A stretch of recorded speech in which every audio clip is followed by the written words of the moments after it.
Oh, sorry, I'm a bit quiet. What's the sound? Now we're too loud. Hello, you alright? Hey, people. I don't know if Kev is doing bedtime duties. I'm not sure. Probably. Yeah, well, vegans are so odd that they can't have children and normal kind of things to do, can they? That's so true. Well, apparently we all just spend all of our life on TikTok moaning at other people. Oh, right. Well, So, that's true of me now that I'm retired. although to be fair, I actually was thinking I probably do kind of match that stereotype in fairness to some Yeah, degree. we try to live up to this negative stereotype as much as we can. I Mm. think I'll test it again, but I think I managed to get mine so that I can put that picture up. Yeah, that's readable. Yeah, Yeah, it okay. is, So yeah. I can do it. Okay, that's okay. But I've only got my one, so Yeah, and it was a question of kind of switching them that's a problem anyway, isn't it? So there's no point in me sending you any of them. put my one back. Yeah, yeah. Right for a little bit.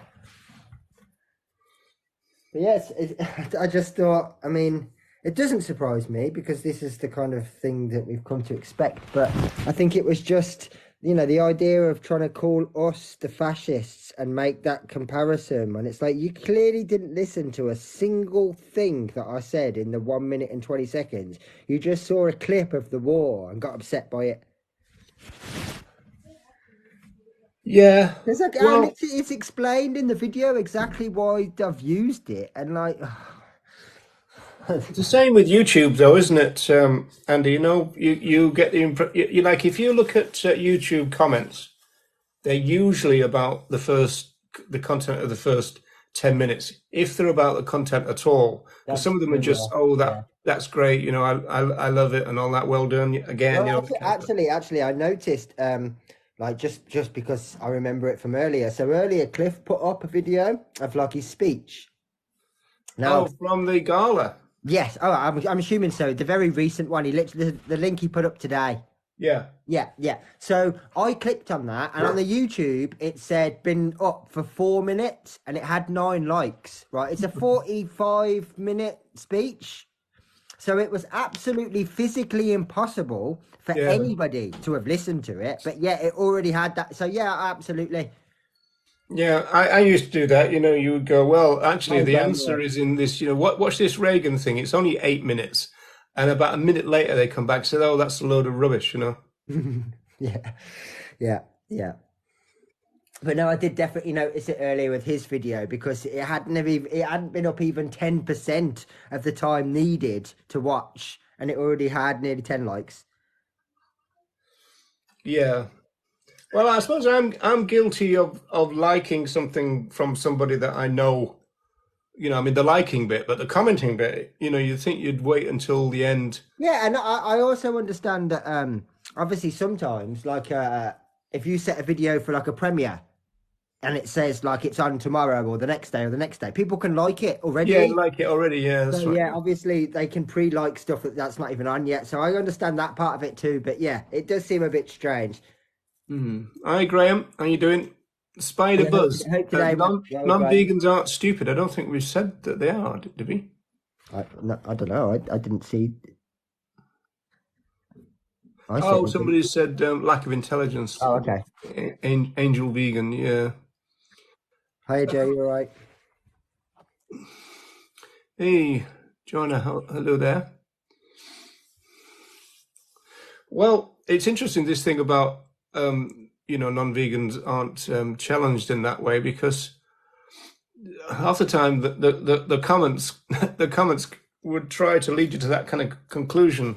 Although I agree with that comment that non-vegans aren't. I mean, I would suggest as a sociologist that non-vegans are socialized.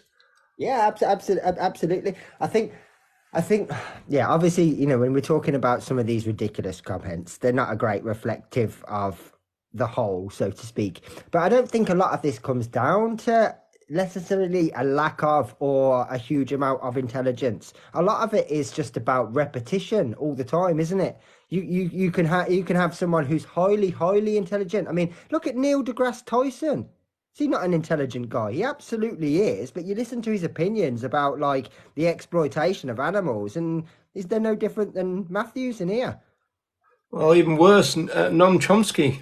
Yeah, exactly. Yeah. So this is what I'm saying. I don't think when we're talking about this kind of thing, it is about intelligence. It's about how much indoctrination essentially you've had, how much of it has been around you, what your culture's like, what your environment's like, how often this repetition has been reinforced. Have you ever challenged it? Anyone ever stood up and said, well, no, you will do this or whatever? There's so many different variations that factor in. And I don't think really any of them come into intelligence. Hi, Kerry. I mean, if we're looking at it in terms of maths, then what we're talking about, what, 5% of the population? Then clearly there are a hell of a lot of very intelligent non-vegans just by default. Yes. Hi, vegan means love.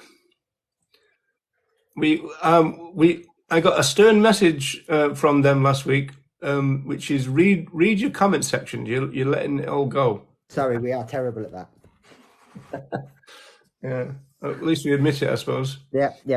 So what's on the agenda? And you must be glad that you don't have to pay to write a comment. Yes, you definitely don't have to pay. It's a good job that TikTok hasn't brought that in, actually, isn't it? They do have that feature. They do have that feature, but you have to turn on the live where it's like subs only. So like if I had a subs only live, everyone would be able to still hear us and watch this, but nobody would be able to comment without paying me $5.99 a month. So right. they do have that feature technically. The V George, the documentary had a great response on Facebook. Oh, good. Vegan chicken royale had me impressed. I actually tried it. Can we frame this quick? Firstly, Matthew, I'm very glad that you actually tried it because you're already a very biased person. So the fact that you tried that, well done. I read that as being a little bit strange in its construction, in the sense that, you know, I was impressed by it. I actually tried it. I kind of think, well, you tried it and then you were impressed. The cameraman from the 1992 speech. Yeah, I did reply again, unless you mean after that. I hope they don't listen to the Q&A. The cameraman from the 1992. Oh, yeah, from the Kathleen re-upload. Oh, the person that filmed it commented. Oh, really? Yeah. So I was saying, Really? I hope they didn't hear the Q&A. Oh, no. What did he say? They just said that they were the cameraman, basically, and obviously this was the days before they have them having mics on the individual person or on the table, so it was like just recorded from the front mic of the camera. Yeah, fair enough. Yeah, absolutely, yeah.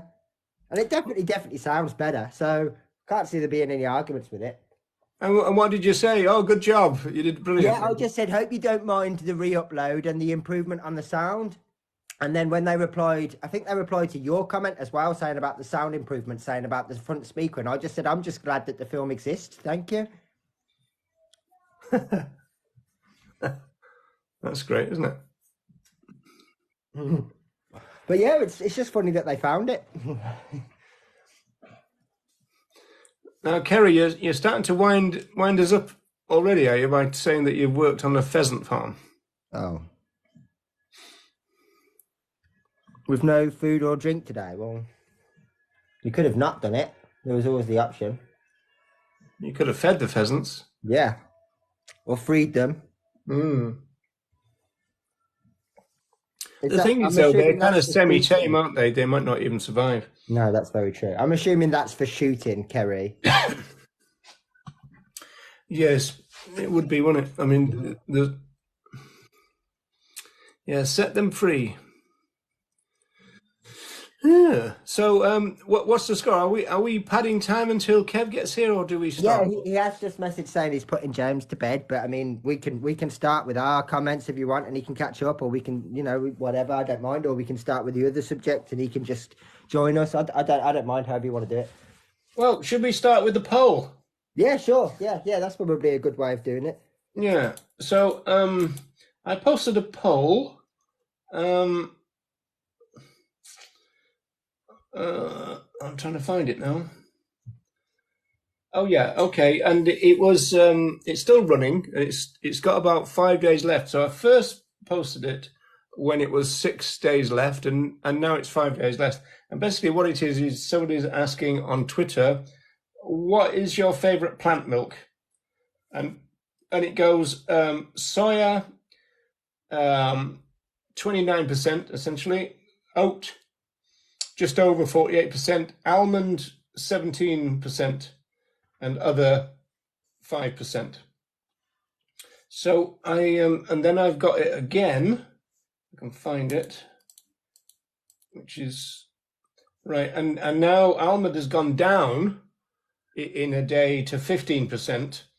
Oat has gone up to 50%, where it's almost 51%, and soya has stayed at 28%, and the other is still 5. So the only thing that's changed is to emphasize the point that we're trying to make, which is that almond has gone down and oat has Yeah, gone up. I mean, if anything, it'd only enhance. So actually, so what you're trying to tell me is that it's not just vegans consuming almonds. That vegans actually, even with their own choices, don't actually like almonds.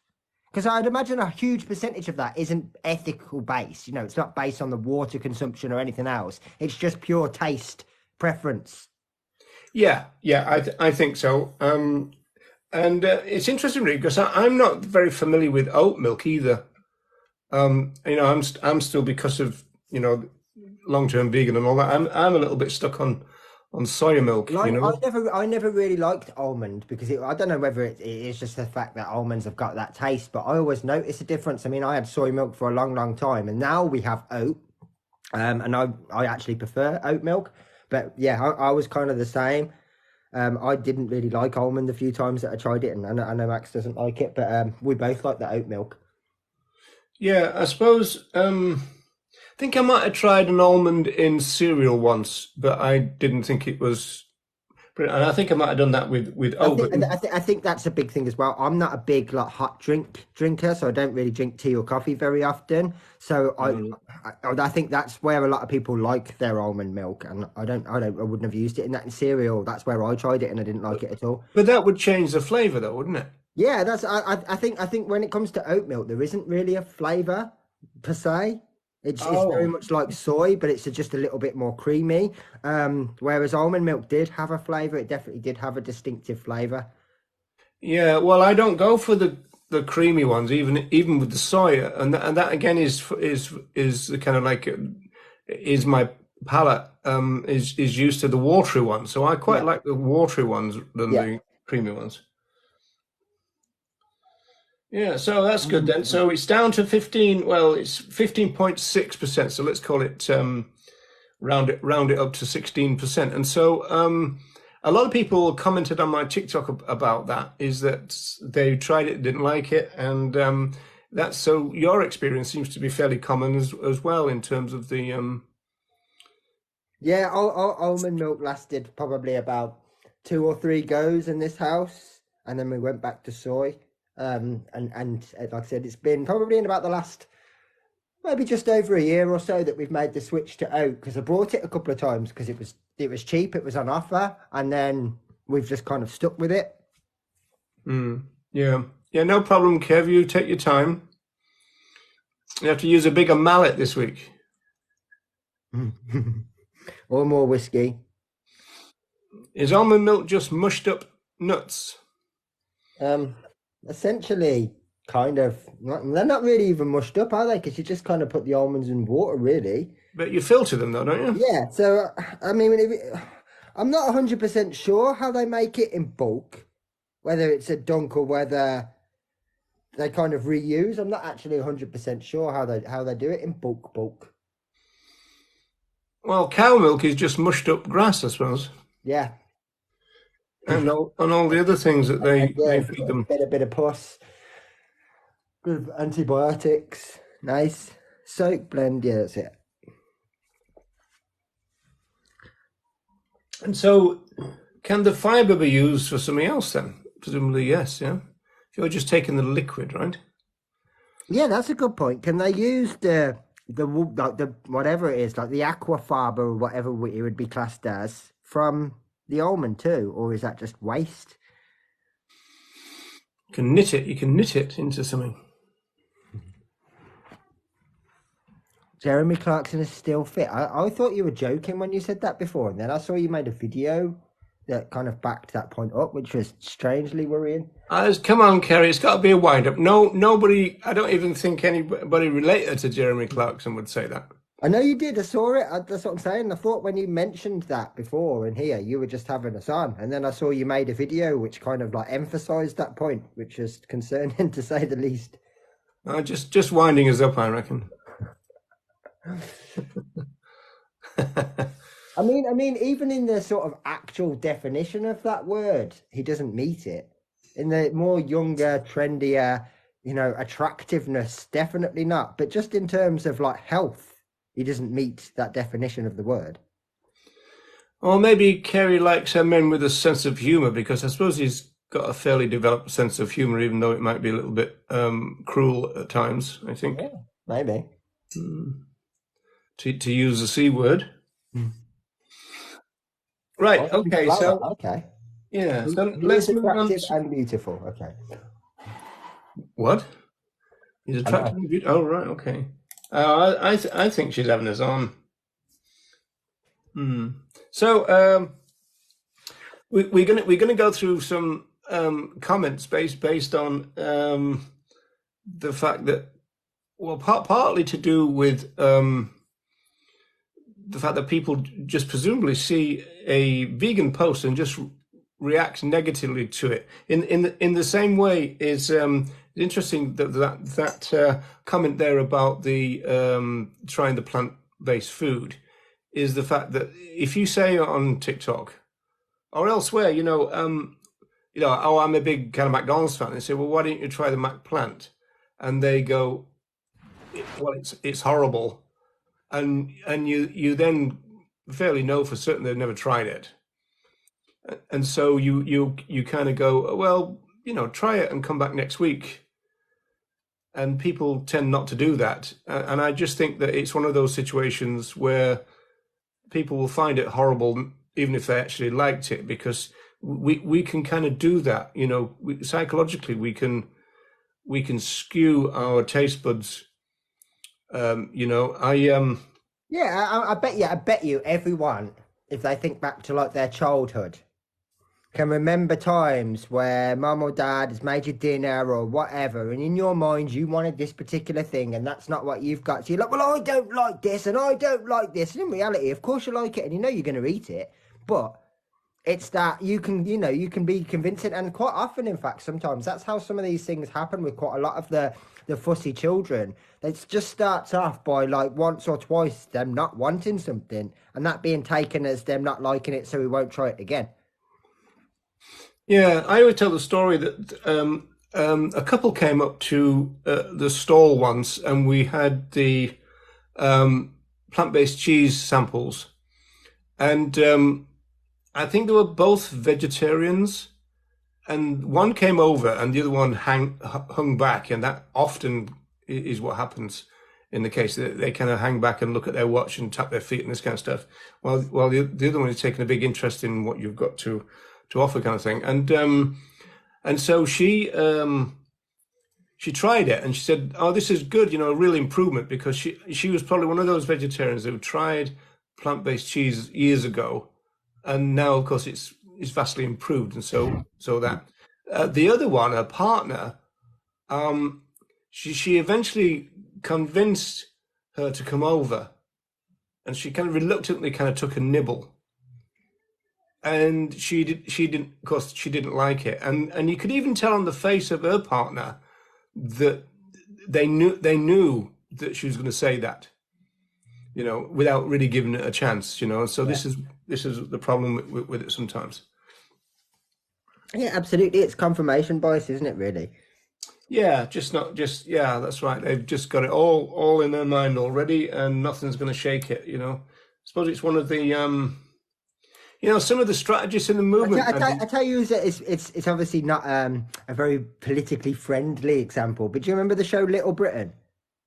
yes, You know when there was that sketch where like it would be like two old ladies and they'd be walking around like a county fair and it'd be like these are all the cakes and this one was made by Mrs. and Mr. and Mrs. Khan and she'd be like "Bleh, bleh, bleh," and it would be like anytime it was by anything that wasn't perfect there would be a reaction of vomit. So it'd be like racially or whatever it was. yeah, Every, okay, yeah. and it's kind of that's the same thing. It's that confirmation bias where they take the taste and it's like, this is delicious. Who made this? And as soon as the realization comes in, it's like, Yeah, it's sad but true, isn't it? yeah. And I mean, like I said, it's not a very great way of explaining it. Otherwise, I'd probably put that up as a video because that really does demonstrate. In fact, I'll have to try and find that one that I duetted on my old account where that guy ate the vegan wings, moaned that there was no bone in there, looked at the box, realized that they were plant-based and went, I don't like them anymore, even though he just ate the entire box on camera. His complaint was that there was no bone. Well, I mean, isn't the classic case Piers Morgan when he spat out the vegan sausage roll? Yeah. Because I mean, he clearly had a bucket ready.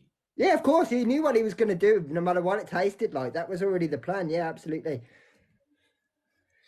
Yeah, Little Britain is not politically correct. Yeah, I don't know whether that would even get back on the air nowadays. Probably not. And it's funny considering it's not actually that old, is it really? No, it goes to show how things can change and sometimes quicker. I mean, like if you think back to the 70s comedians, in fact, there was a show called The Comedians. Not a lot of those would get on the TV now at all, ever. No. You know, I mean, Burning Manning and all this kind of stuff, and you know, all the kind of racist stuff, and of course, even more than racism, there's a lot of sexism. Yeah. You know, but I mean, I don't know. Well, too, and homophobia up until very recently was, pretty rampant too. Yeah. Well, you know, sadly in my life, my favorite comedian is Spike Milligan, but he came out with some racist stuff Yeah. because of his experience in India and stuff. So, I mean, it wasn't really brutal stuff, but it was still there, you know. But it was just the way that people talked, you know. I mean, do you know that famous sitcom from the 70s called Love Thy Neighbor? Yeah. Yeah, I mean, that is just like, you're almost like, it's funny really because I watched that and it wasn't a problem, but it's almost too difficult for me to watch now. Yeah. No, it's funny, isn't it? Just like how much things have changed. And changed for the there's better, of lines course. within Faulty Towers from Major that absolutely wouldn't be allowed on television now. He's just talking about cricket, I think, but the words and stuff that he uses are terrible. Yeah, and what about Manuel? Yeah. You know the kind of you know.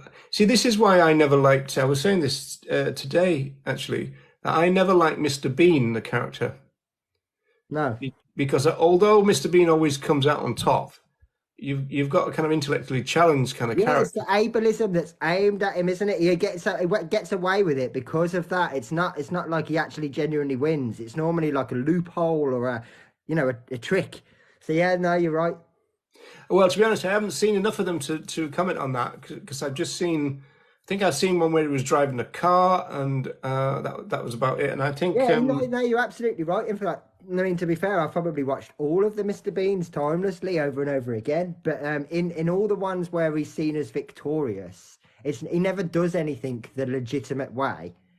Everything is always like, bodged and somehow accidentally comes out the way that he wants or whatever. Yeah, it is very much played on. And obviously he doesn't really speak, or if he does, it's not proper speech. It's more like noises and points and. yeah, okay. There's a couple of interesting comments. Kerry, I was taught homophobia, but you're 15, aren't you? So Yeah. that means taught homophobia recently, which is a bit of a shock, I suppose. And then Jim Harland, Mr. Bean is a classic, brilliant show. Yeah, that dentist sketch of Mr. Bean, that's got was it Richard Wilson, Victor Meldrew from One Foot in the Grave. He's the dentist. Oh, right. Did he say, I cannot believe it? He doesn't know. This is like, I would imagine this is before One Foot in the Grave Yeah. because he's only got a very, very small part. He's the dentist in like one particular sketch for a few minutes. Yeah, because there's a Father Ted with him in it, isn't there? Where That's they're right, yeah, but they do because that's the whole point, is it? They try and get him to say, "I don't yeah, they're believe trying to you." get him to say it. But Yeah, yeah. apparently in real life, because he's kind of like a left-wing activist, isn't he? You know, Yes, big Labour Party supporter and all that. Well, if you yeah, can call it. and Annette Wilson's always been very, very big in against greyhound racing and things like that too. That's the woman who plays the wife. That's the wife, yeah, yeah. All right, yeah. And I mean, I think the big, you know, the kind of standout kind of thing for that is when he picks up the puppy instead of the phone, right? Do Yes, you, yes, the dash yes, hound, yeah. yeah. 491, that was their phone number, yeah. Oh, okay, you even know their phone number. I even remember it, yeah, yeah. This was all like my era, stuff like this, like One Foot in the Grave and stuff like that. That's what I grew up watching, yeah. Um, have any of Like, you have ever seen right to. Still Game? Is that a Still Game? Is that Still game. Is that the two Scottish guys? If so, yes. all right? Okay. I'm not great with names. Oh, yeah, that rings Yeah, a if bell them are the now. two Yeah, yeah. It's Scottish kind of old guys, then yeah, I've yeah. definitely watched They're Still Game. That's funny. are they kind of walking around and kind of fancying people and this kind of stuff? Is that what it is? Or, you I know, haven't watched it for a long time. The ones that I watch was normally like there's normally some little scheme going on, and there's the one that always gets out of paying for a pint and all that sort of stuff. I haven't watched it for a long time. If it is what I think it is, that's it. Yeah, Jack and Victor. Yeah, yeah. I okay. know because I watched a couple of them, and then I think I watched accidentally the very last series on Netflix a couple of years ago, and they all like perish at the end, and I was a bit sad, and I don't think I've watched the middle ones. Yeah, someone says plants have rights too. Well, it's interesting. I had that conversation today too, on the grounds that we might have some good reasons to be concerned about plants in the same way as the pioneers of the vegan social movement were concerned about the soil, but they wouldn't be based on them having rights because they don't. If we go by the criteria of animal rights theory, which is that you either have to be what's called a subject of a life or sentient, and plants are neither of those. So we might be concerned about plants for all kind of reasons. In other words, we don't want them all to die. Otherwise, we would. But it wouldn't be on the basis that they have rights. Yeah, and I mean, personally, I would extend that to the same with like water.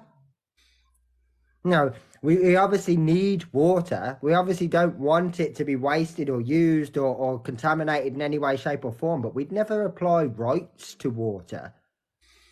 Like, Oh, no. some cultures would, though, wouldn't they? Yeah, I mean, and if you go back in time, once upon a time, there would have been a god or a spirit of the water or the seas and all these kind of things. So yeah. What But I what mean, I what don't about think the it would have come into argument? a rights term, would it? It would have been more about them being the originator or the creator or the whatever. Because you're Mm, asking that for their permission or their appeasal or whatever, aren't you? For the most part, like when people would say pray to the harvest god, they were praying for a good crop, which means that they assumed that the god must have had that authority. yeah, and not a very caring God if they're just going to switch it to a bad crop just to punish them, Well, yeah, presumably, if they're and not the praying. even crazier thing was to make sure that you got a good crop, especially in someone like the Aztec sort of cultures and things like that. You'd behead people. Like the sacrifice would be like some young children's heads or something, and like yeah, it's all very very violent. Well, there's a lot of that in the Bible. What about this argument? I mean, you just mentioned wasting water. This argument that there's always the same amount of water on the planet all the time. No, I would definitely disagree with that. No, Otherwise, we wouldn't I have. think that's scientific fact, isn't it? Because Well, what? How do we have like the Great Lakes and stuff all drying up? Where's well, that yeah, but water? it doesn't leave the planet though, does it? So that's just in the sea somewhere. Well, Jim is saying the water cycle. So yeah, I mean, I think, I mean, like, I know there's a great documentary called Home or the Home Project on YouTube, 90 minutes. It's not really a vegan or animal rights documentary, but it does make vegan related points. And one of them is that a lot of the rivers in places like Spain have only got a trickle of water, and quite a lot of times now in the summer they don't reach the ocean anymore. Yeah. But it still means that water that was in there has got to be somewhere else,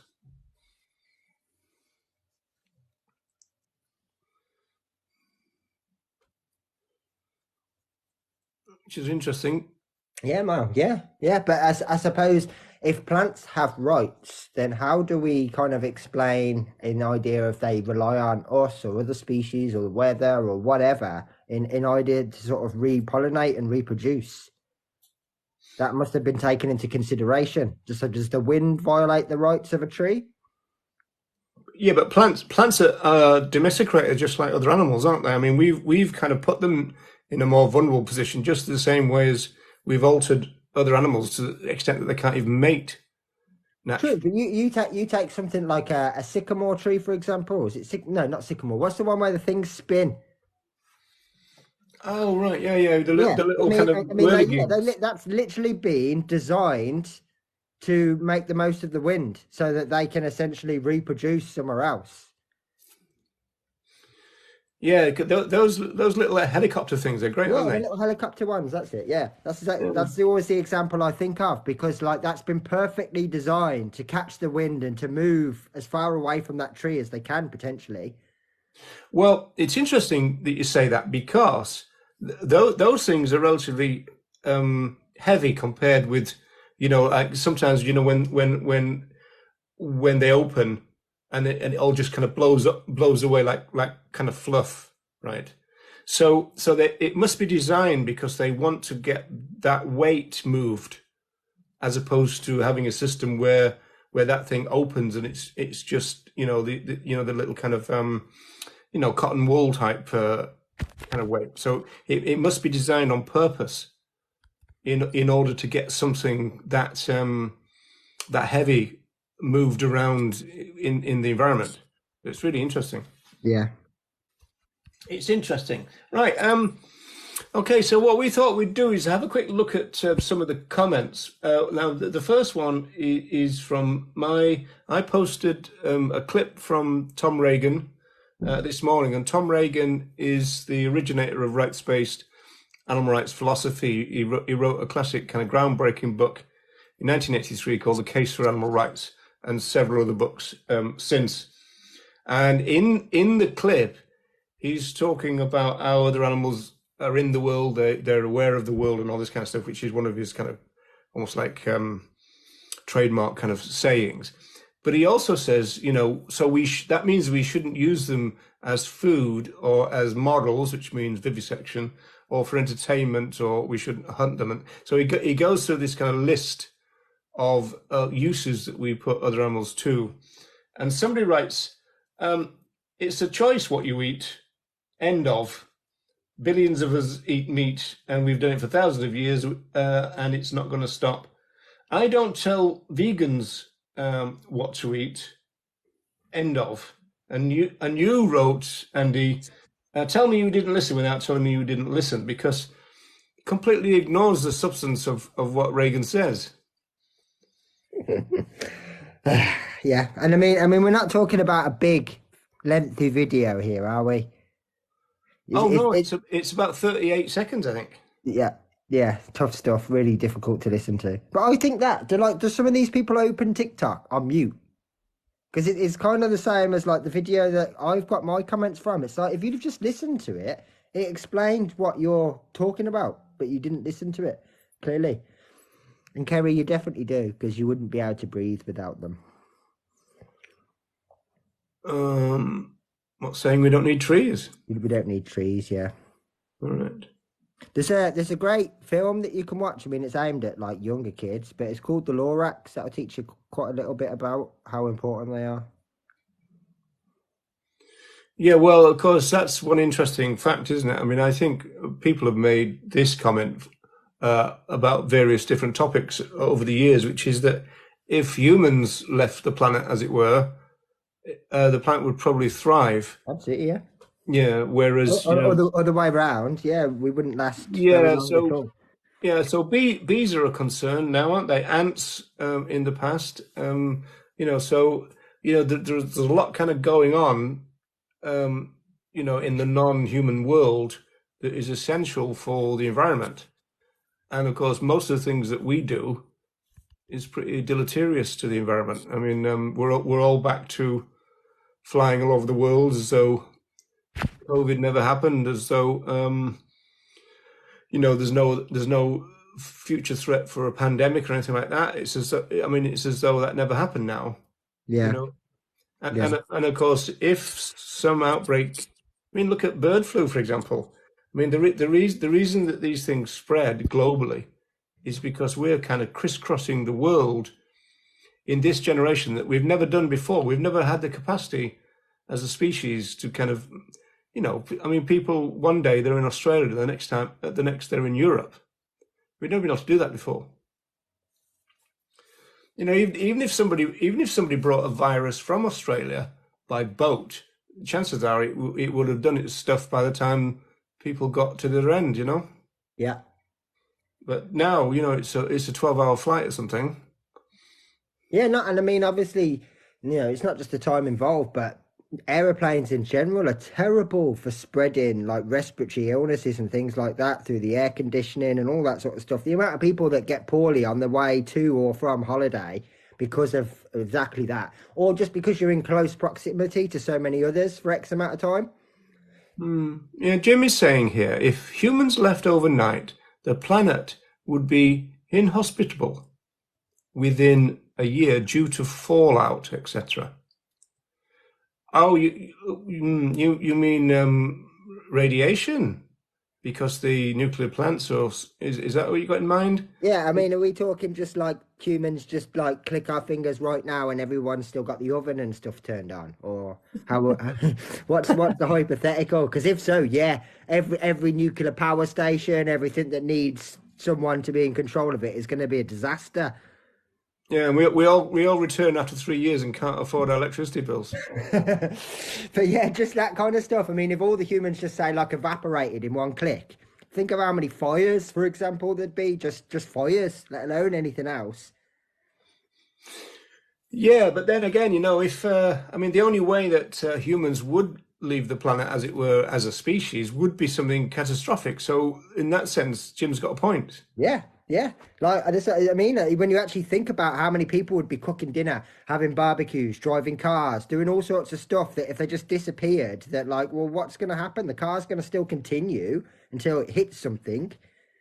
Isn't there a series on one of the streaming channels which is based on that? The usual thing about you wake up and everybody else is gone. I mean, Day of the Triffids, I suppose, is a classic case. Or they're not gone, they're blind, aren't they? But there's a book called The World Without Us, and what intrigued me about that was the idea of all the trees and everything, coming up through the paving stone and eventually kind of cracking up all the concrete and everything. But I think they were saying it would be several thousands of years before there was little evidence of humans. Yeah. But I mean, I think, Although I suppose you could take an example of like somewhere like Chernobyl, and that hasn't been anything like that amount of time. And there's no, obviously there's all the empty houses and all that kind of stuff. But in terms of nature taking back over, yeah, that's right. Didn't Attenborough do something, didn't he, from there? yeah, And it was I kind of, mean, there's a couple of really good because there's a couple of people that have sent like drones over, and so they've oh, got some really good footage. But yeah, I mean, it's mad to just think that in such a short space of time, really, that in terms of like the wildlife, in terms of nature, in terms of vegetation, all that sort of stuff, it's all over the place. That doesn't seem to have been too negatively affected, yeah. or it's adapted. Yeah, it's interesting. I suppose one real problem would be plastic. I mean, what it's got, several thousand years to dissipate, and then during the process, you end up with microplastics, which are, Okay. Actually, that's a decent subject for a second because we can talk about that. So on that note, you know that they're talking about. I think they've already done it with a couple of these microplastics. Like they've kind of just sort of created a microorganism or something that can consume them, like that basically eats the plastic. Right. Okay. How do we feel about things like that going forward? You mean in terms of exploiting? Yeah, I guess, because obviously there's got to be, I'm guessing, some sort of vivisection or whatever involved in the process of these things, even if we don't class the organism as sentient. There's obviously stages that have to go through to get them there and all the other things that are involved. But potentially that could be something that's looked at a lot more going forward. Yeah. Carry on, burning a tire in the garden. Because potentially that would also factor in things like, say, vertical farming going forward, with the idea of using something like predators to take out other organisms.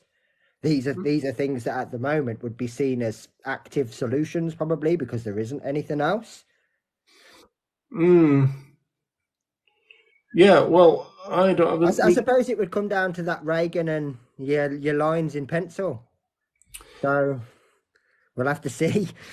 It's not something I know enough about, but it was something that I've thought about before, because I've watched a couple of little things where I can't remember the name of the organism, but essentially their diet now is microplastic. So they can essentially put them in an area and they slowly will consume this plastic. And Are you certain that vivisection was involved? I don't know enough about it. I'm just making the assumption that there's normally some sort of use somewhere in everything.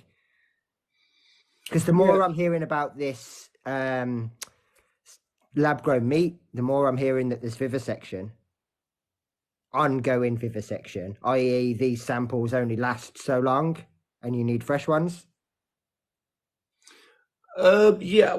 The last I heard was that they'd moved on from having to take a biosample to the fact that they could get, for example, a chicken's feather from a sanctuary.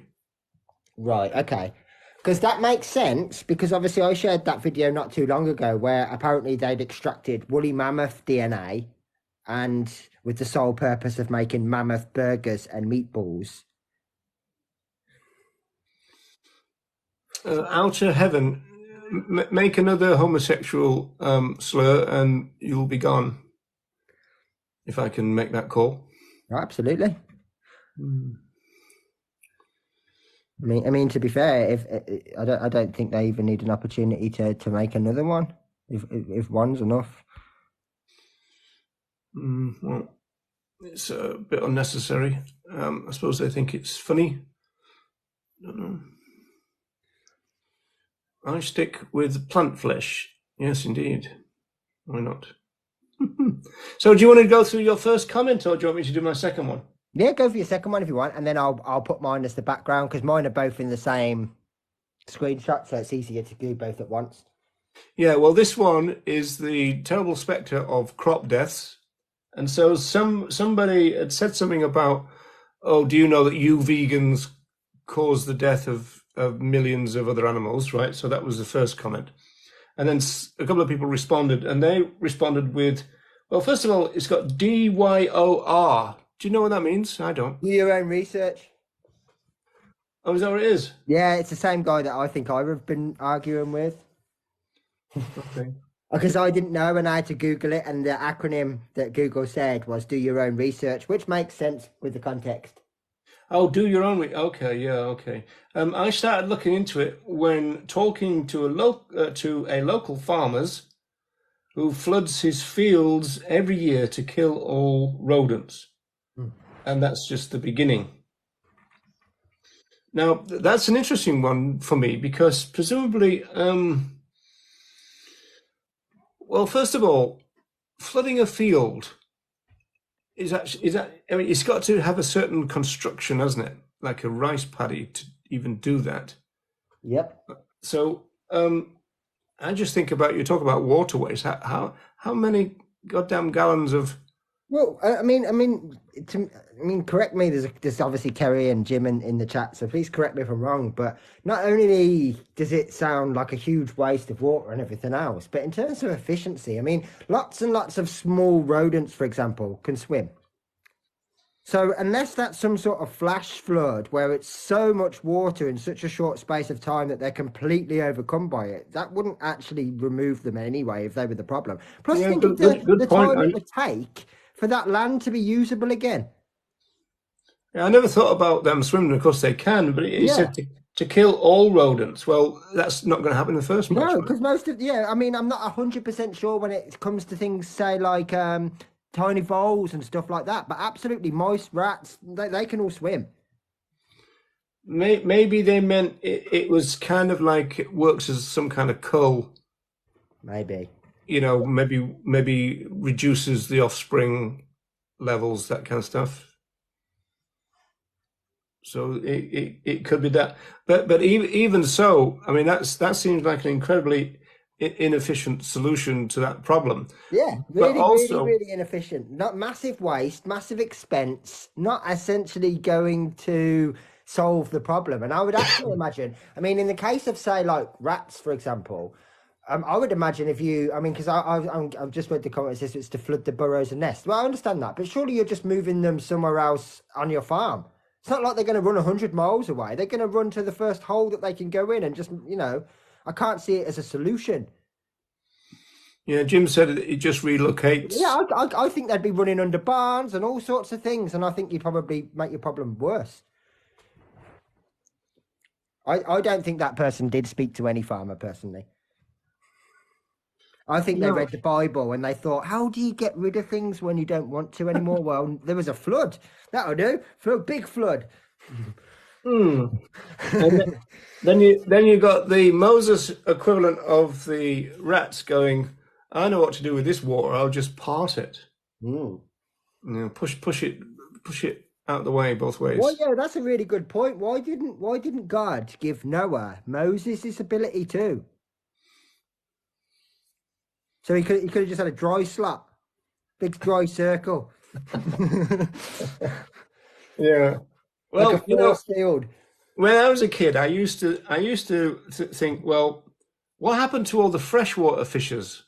Yeah, Because obviously the salt water and the fresh water would absolutely. Yeah. combine, Or, and there's or if all the water was supposedly salt water, what would happen? Yeah, it doesn't work for both. Absolutely. Yeah. yeah, it's Uh, uh, interesting, and there's no suggestion that the freshwater fishes are on the ark. no. And also, after the flood, where would the fresh water come back from in a hurry? And So, also, where did all the water go? yeah, because people used to say to me, well, this is when we were given permission to eat flesh because the flood would have destroyed all the plants. And I said, so what does the other animals you regard as flesh eat? Yeah. You So, know, so essentially, from the perspective of the Bible, God, Mr. Merciful and peaceful and benevolent, decided that because a couple of humans weren't doing as he wanted, not only did he destroy any species that didn't manage to make it on top of the ark, and probably all the ones that did make it on the ark, because I mean, who were they eating? What were they eating? How on earth did this work? But anyway, but every single plant species who apparently have feelings and rights, fuck them. They didn't do a single thing wrong, not a damn thing. But God said, you know what? Let's destroy every organism on the planet except Noah and that, I mean, those on the boat, because some humans didn't listen to my word. What a, yeah, what a peaceful, kind, merciful God. Aren't we so lucky? seems like a bit of a blunt instrument, doesn't it? Yeah, it seems a bit silly, doesn't it? So, well, there you go. So, yeah, so that's an interesting one. But again, to associate this practice that this person is alluding to Yeah. with veganism, that's the mistake, because it's as though, well, I'm only going to flood the fields where I grow vegan food because Yeah. this, Oh, yeah, that was the other point, wasn't it? Because he was only growing for vegans in these fields that they were flooding as well. yeah, and so this phrase has come up a lot on TikTok now, that we've got this phrase vegan food, Yeah. as though there is this specialized kind of area of growing which is only and exclusively for vegans, which of course is not true, because I mean, unless it was a sideline, everybody go out of business because there's not that many. that's one of the great things. The same person will kind of delightfully tell you, "Oh, there's not many vegans, are they?" And then they'll tell you, "We're responsible for this massive multinational Yeah, but business." it's kind of the same as when they give you the completely contradictory. Well, if we didn't eat animals, not only would they all go extinct, but they'd overpopulate. So it's kind of the same. It's because really they've never really put a lot of thought into it. Yeah, Because that yeah. used to be one of my favorites when people would say that. It's even better if it was the same person that would offer one and get nowhere and then come back and go, well, what? They'd all go extinct. Well, a minute ago they were going to overpopulate and now they're going to be extinct. Do you know how big the gulf is between those two things? There's a couple of comments about religion. Veganism has become a religion, Ugh, and no. then as vegans, are you religious? And if so, how does it mix when ethics of eating meat isn't in the Bible?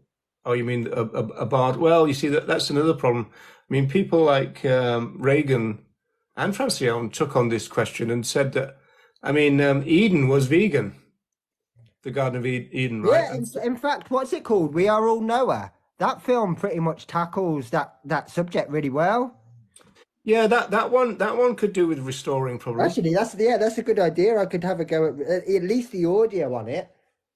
Yeah, that's right. Yeah, because that's yeah, that I think that was the first publication from his Culture and Animals Foundation, as far as I know. Yeah, well, when he talks about it, like when he talks about him himself, he always says that that's how he started. That was his first route, so to speak. He tried it with those first, with the religious people first. But yeah, no, that's a good idea, that one. And Cow at My Table is probably a good. I can do the audio on those, even if I can't do much with the visual. Yeah. So yeah, veganism isn't a religion, and in terms of are vegans religious, there's a mixed bag on that.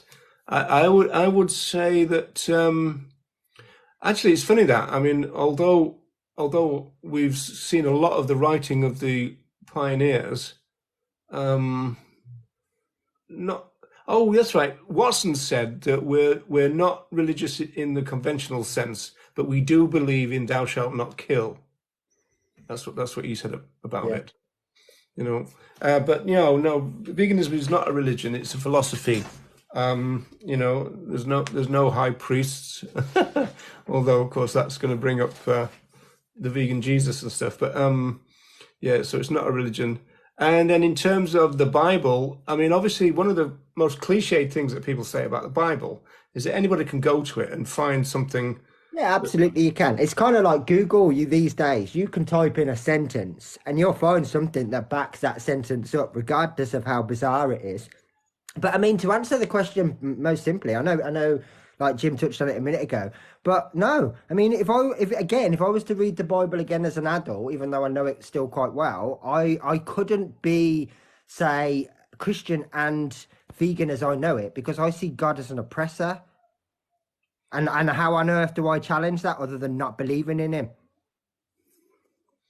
Yeah, some interesting comments. Vegan Means Love says the pioneers seem more spiritual than religious. I'd agree with that. Yeah. Yeah, There's, and yeah, there's a definite more. I mean, talk like when they talk about the relationships with nature and harmony and that kind of thing. It's far more spiritual than religious, I would say. Yeah, absolutely. And somebody said, reconnection, isn't it? So yeah, veganism is closer to a cult. Well, I think if you look at the definition of cult, I don't think it comes close. no, it doesn't meet any of the criteria, to be perfectly honest. Yeah, But yeah, you could actually say, although I would only be speculating, that if there was a religion that the sort of pioneers adhered to, it would be more like the religion of like Gaia, Mother Nature, than any sort of modern day one, because it was about trying to reestablish that connection. I mean, they talk about evolution and this kind of thing, like the solutions to the problems that man had faced, i.e., humanity. yeah. I think also there was. Oops, I've done something with my screen. I'm trying to correct it. I don't know how to. Yeah, I mean, I would agree with that, Jim. I don't think religion answers any serious questions, and that's kind of the problem. Yeah, Colleen, that was. I just had to put go for some reason. I don't know why that came up. But it forced me to do it. uh, Yeah, veganism is solidly rooted in philosophy. Read Tom Reagan. But I would say that someone like Leslie Cross um, said kind of pretty kind of spiritual kind of things. Definitely, you know. Yes, yeah, And also, the North American Vegan Society was very into ahimsa. Now, I don't think they were Jains. So I don't know whether because ahimsa is not just associated with Jainism, as far as I'm aware, but they interpreted ahimsa as dynamic harmlessness, yeah. which was quite interesting. Does You have two forms Francione of Buddhism. still sort of maintain as a Jain, or is that gone? Yeah, he did a couple of keynote speeches for North American conferences, and it's really interesting because obviously I think these were international conferences, and so that creates questions about Jainism and flying and all that. I mean, classically, you're supposed to brush the floor in front of you as you walk, let alone fly around the world. But he was trying to get them. He was trying to get them to see the ethics of, car food, cow milk, and they kind of rejected him. So I think he wasn't going to have that, and so he's not mentioned it. I think if you asked him, he might still self-identify as a Jain, but I don't think he's involved with the Jain movement as such. Yeah, right. I'm with you. Yeah, I think that's what it is. Yeah, because I mean, for someone that's got a take no shit attitude, he's very much a pacifist, isn't he? In every regard, you know, Yeah, he's one of even his belief about like activism and things like that, it's very pacifist. I mean, he doesn't even agree with things like, for example, spray painting or whatever. yeah. Well, that's where he clashed a lot with Steve Best, of course, in the early Yeah, years. yeah, Yeah. So, yeah, I mean, they came to they came to different conclusions about what was kind of good ways of moving forward and everything, and they didn't really go for it at all. But he would always say that if someone was being violent to someone else, he would intervene his own body in between. yeah. You know. Now, obviously, the only problem with that as a kind of thought experiment is if somebody is trying to knife somebody and you put your body in the Yeah, way, you're only then really going to get one chance of doing that most of the yeah, so time. then you're dead, and then they carry on doing the attack, right? And so this is kind of where total kind of Gandhi-ish non-violence kind of doesn't work really.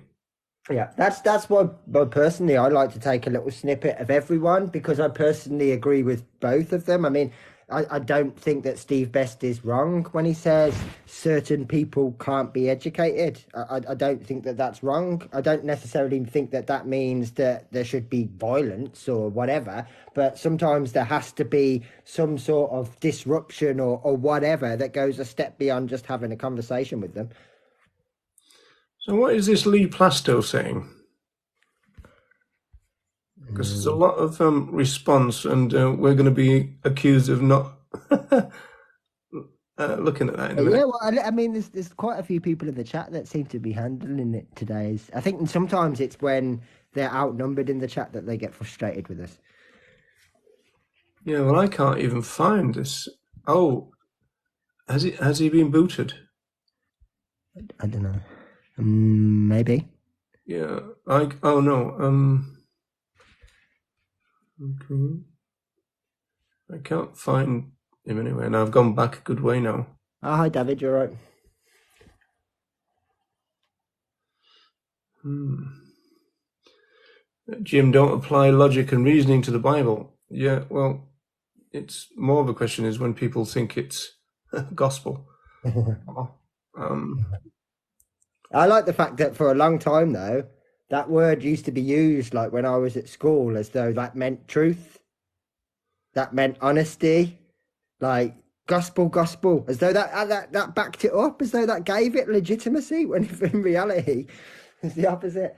Anyway. Well, that's a phrase, isn't it? The gospel Yeah, truth. yeah. The guy. This is what I mean. Even at school, that was like a slang term for being truth, like gospel, gospel, like believe me.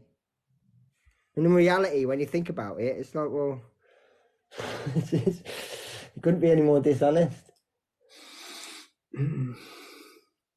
Cows die for milk. They certainly do. You're not a mod. Oh, hang on. You should be. You are now. You talking to me? No, I was talking to Joe. I keep meaning. Sometimes when I scroll up, it's got a little button, right, and to say go back down to the bottom. But when you press that, because it's so small, it opens up the comment section, and then that fills half your The whole screen. screen, yeah, yeah, yeah. Yeah, so it's real, and then it makes you make a comment in order to clear it again. So it's quite irritating. So it's time for your question. Oh, yeah, I shut mine up. I can't make Roger a mod because he's on the show, I don't think. I might be able to. Let me just change this picture and then I'll do it. I'm a rocker, not a mod. Actually, that used to be one of my favourite films as a kid, you know, Quadrophenia. Quadrophenia, yeah, but I mean, Yeah, not the most average favourite film for a child, but yeah, for a long time that was I used to love the music. That's kind of the music. Like even in fact, actually, it made me laugh when you put that. Was it yesterday? The TikTok up with Herman's Hermits.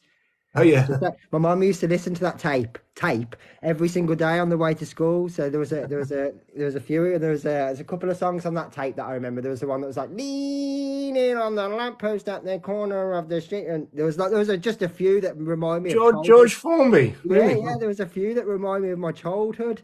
Like that's where that song took me back. No milk today. Yeah. Because Yeah. it's like the Oh, company was gay or something, and obviously that doesn't mean what it means now. But like, you wouldn't be able to say that. yeah. I thought that when I was putting it up, I thought, oh, that's an interesting line.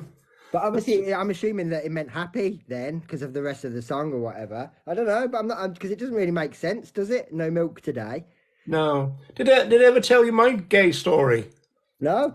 Yeah, I was. I used to play football a lot more than I do now. Obviously, when I was back in Wales, and I got these training bottoms, but they're kind of bright purple, right? And I really like them because they fit really well, and they can stretch and all that because they're actually made for that job. And so these kids came running over when I was kind of like warming up for some maybe a training session, I think with the lads and all that. And they go, "Are you gay?" On the basis of these purple trousers, you know. And I said, "Not all the time." I said, "Sometimes I'm quite grumpy." Right. And so I was obviously going back Yeah, to a form yeah. of gay that they didn't understand. So they kind of like started to just slowly back away from this weird person that they couldn't understand, you know. It's just That's pretty funny. but I mean, didn't Chris Evans, the Radio 1 DJ, get into trouble because he came out with a third meaning of gay, which is rubbish, right? That's gay, right? Well, that's what it used to mean when I was a kid at school. Gay, like I don't want to do that. That's gay. Like Oh, okay. yeah, that definitely was a term. Yeah, it was. But I mean, but at the same time, like if I was to say that to the kids now, they wouldn't know it as that. They'd know like, no, they shouldn't be Oh. doing that. So it just shows that in what 15, 16 years, we've seen a significant change in society. Yes, indeed. Right, so this is your comment then. So do you want to talk us through it? Yeah, so just to give you a bit of context, so this video that these two comments are on, it's about a minute and 20 seconds. It's a section from the film that I made, where it's essentially talking about the roots of veganism, and obviously because it was founded during the just before the end, so to speak, of the Second World War. It's a clip of compiled Second World War footage, especially the ending. And I mean, it's a bit at the beginning, and then the bulk of it is more about the end, and you can see like the celebrationary pattern and all that sort of stuff. And it is explained through the video exactly why the footage is there, exactly the point that I'm trying to make, and everything else. And these comments were left on it. Right, So we've got okay. Yes, and a principle of World War II was to stop fascists from forcing their ideals on the rest of the world, like the vegan ideologues, which is just so ironic when you actually, it's just like, that's why I made the point of making the video to say that whilst all of this was going on, they sought peace, and yet you've still tried to somehow twist that around. But it just goes back to the tell me you didn't listen without telling me you didn't listen. Yeah, I mean, like there couldn't be.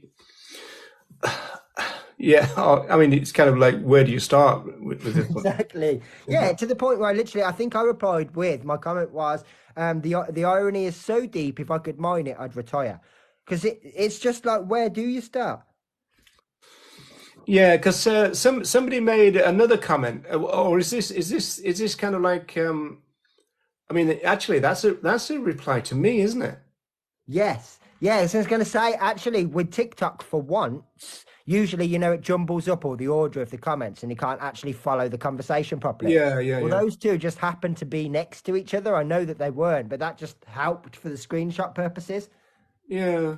I've never really got why TikTok does that with No, conversations. I don't understand it either. It shouldn't be difficult to keep them in some sort of order. I know there was a time a few years ago when Facebook Yeah, changed Facebook was everything. terrible for it, but they fixed that. Yeah, and then they made these sub kind of threads, right? Yeah.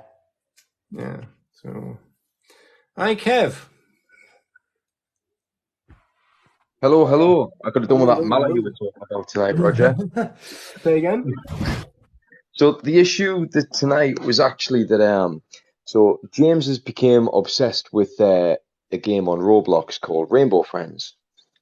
Um, and we'd ordered some like cuddly toys on Amazon for him, for the Rainbow Friends. He'd been down his uncle's house a couple of weeks ago, and his cousins had these cuddly toys. So we ordered them today. And of course, Amazon delivered them same day, as they sometimes do. But they arrived literally while I was giving him his bedtime story. Oh no. Um, Oh, and he that's the heard the knock. pot. Yeah, right. Yeah, heard the knock on the door, and then there was just no escaping it from that moment.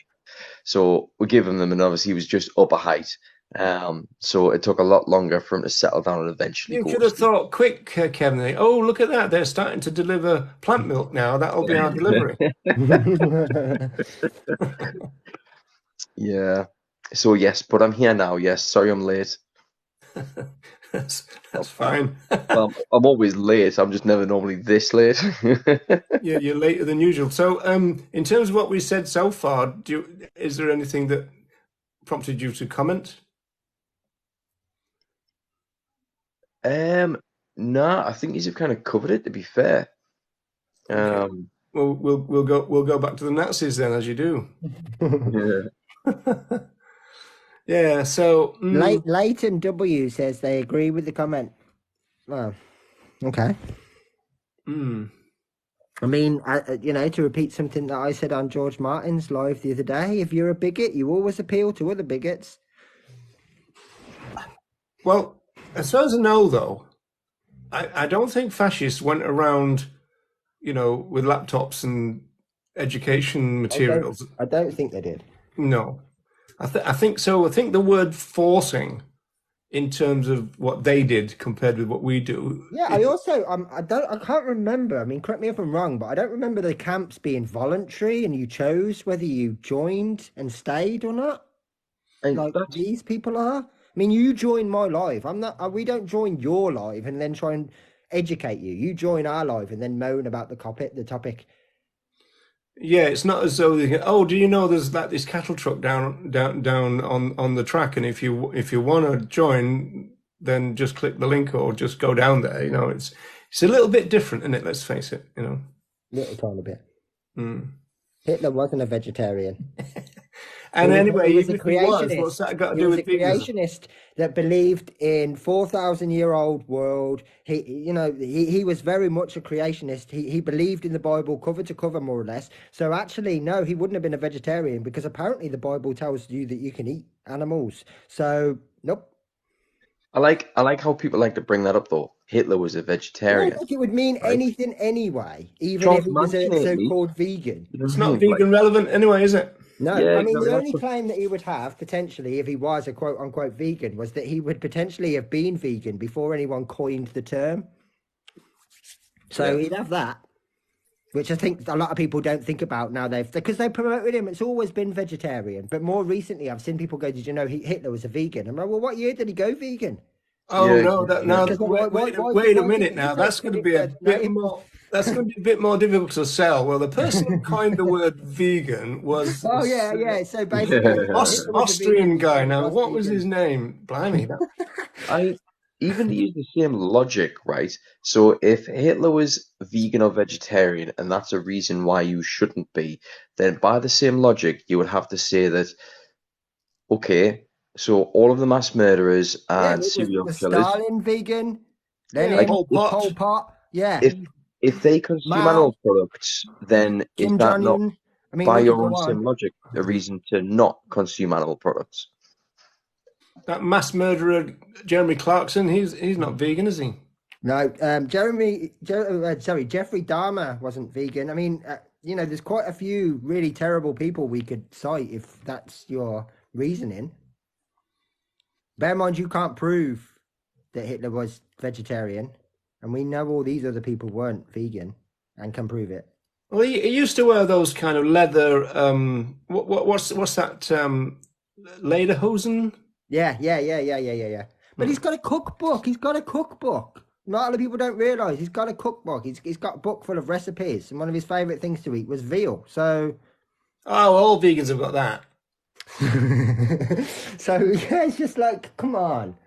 But what I never actually understand about the accusation is what would it mean, even if he was?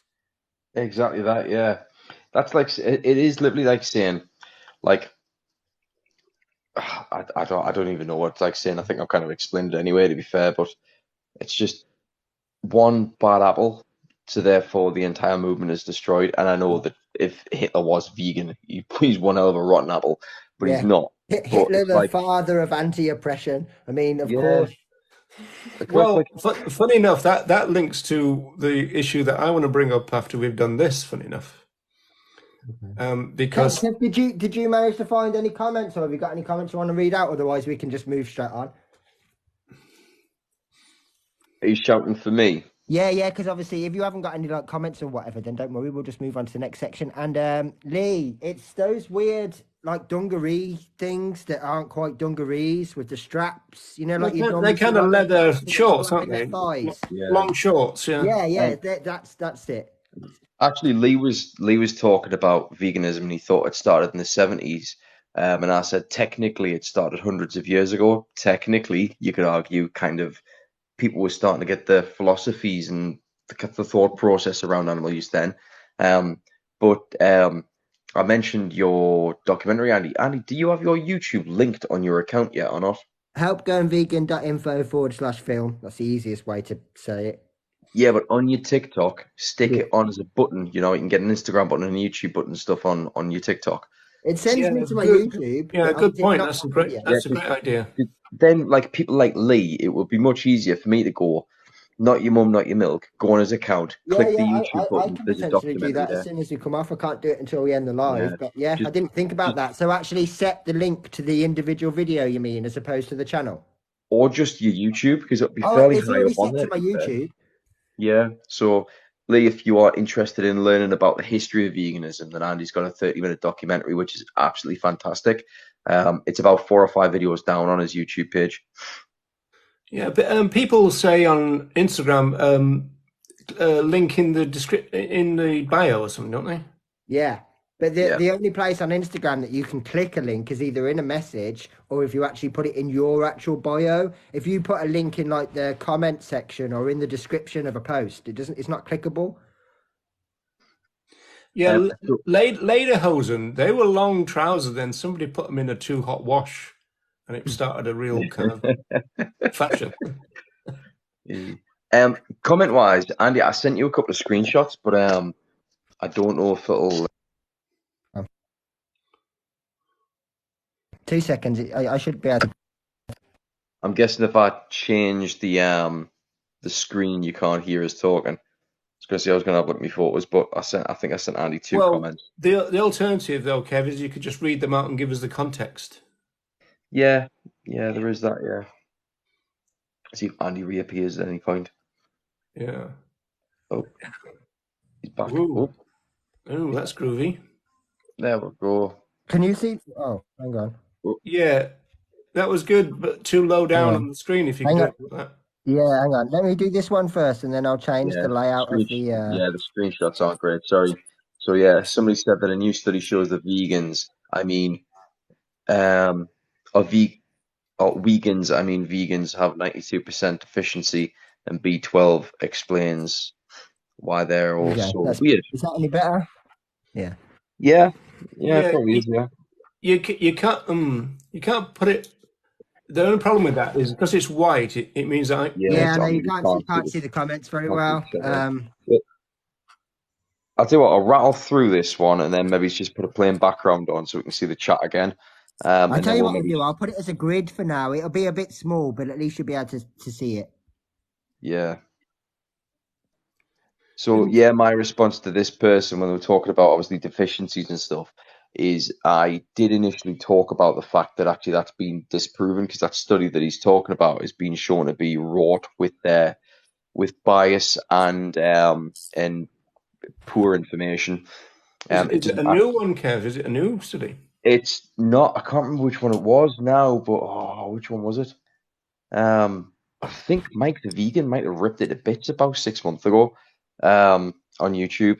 All right, so Um, it's not a new study in the first place, then. nah, no, not really, nah. So I went into that a little bit, but then immediately replied with the comment that's on the screen there, where I talk about how veganism is not a diet.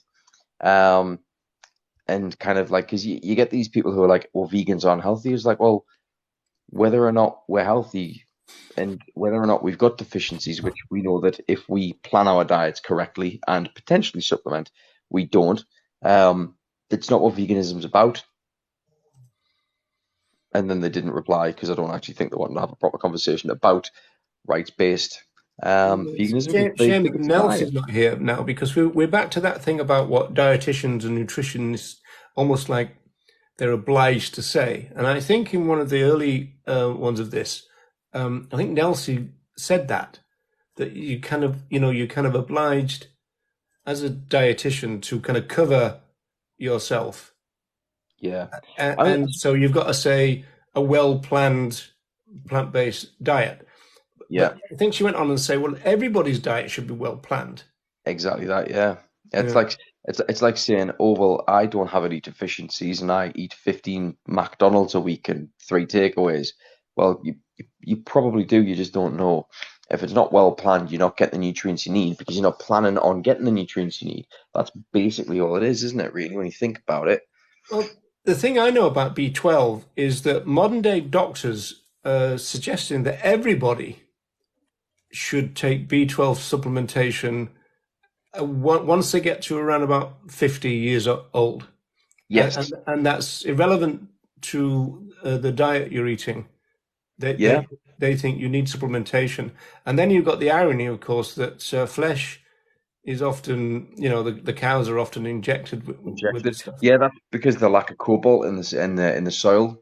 So cows can produce B12 if they have enough cobalt in the sand, soil, or feed that they're consuming. So when people go on about grass-fed cows, generally speaking, however, they aren't always grass-fed because they need to consume cobalt in order to get B12. If they are completely grass-fed, they're injected with B12.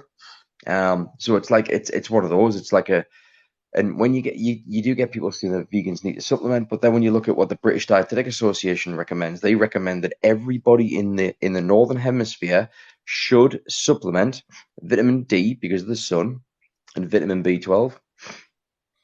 What about this thing about the fortified foods? Doesn't that cover it, or is that not Well, adequate?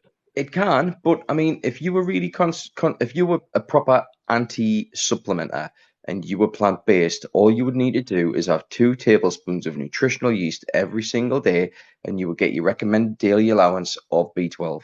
No, I got some in my kitchen, but why would you be an anti-supplementer? Because Well, it's not natural.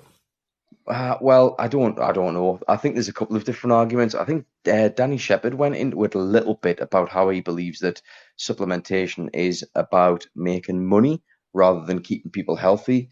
So there's maybe Yeah, a bit of my sister conspiracy, believes that. and My then sister maybe believes that. Yeah. yeah, maybe there's a bit of an appeal to nature as well, possibly.